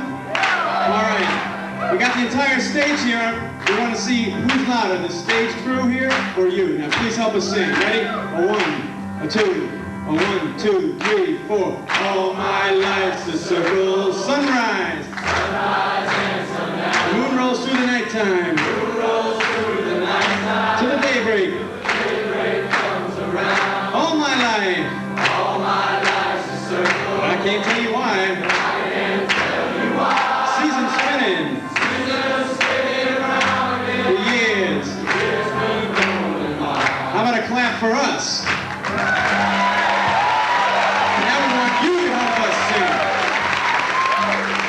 Would you like to hear Dean John Henry sing this song? Yeah! So would we. Dean Henry, please help the Dean up here.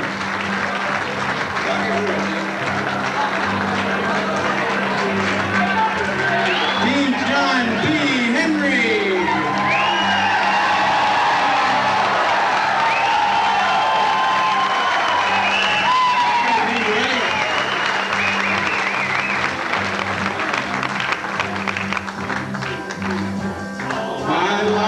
Circle, sunrise and sundown. Moon rolls through the nighttime till the daybreak comes around. All my life's a circle, but I can't tell you why. Seasons spinning round again, years keep rolling by.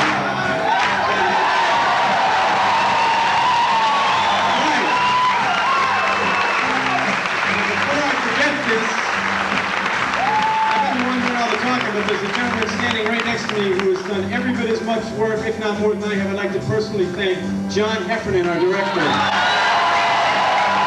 Would you like to hear John Heffernan sing this song? Go for it, John. Circle, sunrise and sundown. The moon rolls through the nighttime, till the daybreak comes around. All my life's a circle, but I can't tell you why. Seasons spinning round again, years keep rolling by. We're going to try it one more time. We really want you to help us out on this one with a big finish, all right? Everybody back here ready? A 1, a 2, a 1, 2, 3, 4. All my life's a circle. Sunrise. Sunrise and sundown. Moon rolls through the nighttime. Moon rolls through the nighttime. To the daybreak. The daybreak comes around. All my life. All my life's a circle. And I can't tell you why. I can't tell you why. Season's spinning. Season's spinning around again. For years. Years keep rolling by. Big finish now, Steve. And the years keep on rolling.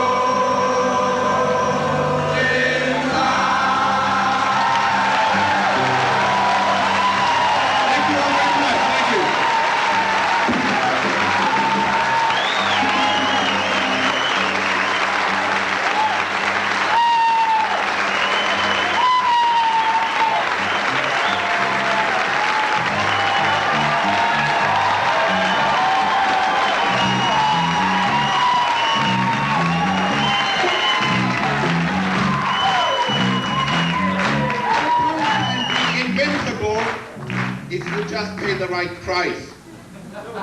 Darkness falls across the land. The midnight hours close at hand. Dead sophomores make neuropath about as well as a jackhand. And whosoever does not know viral encephalitis from private slow will spend 3 hours in a sorrow.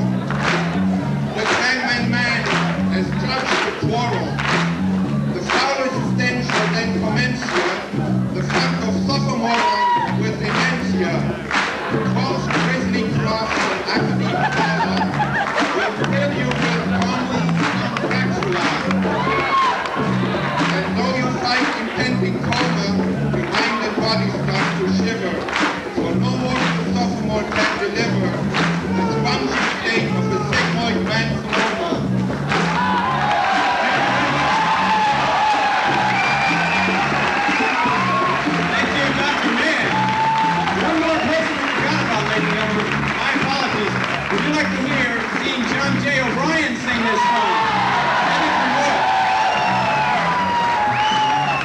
best for last. I hear he sings great.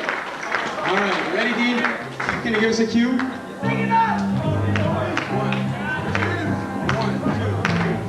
All my life's a circle.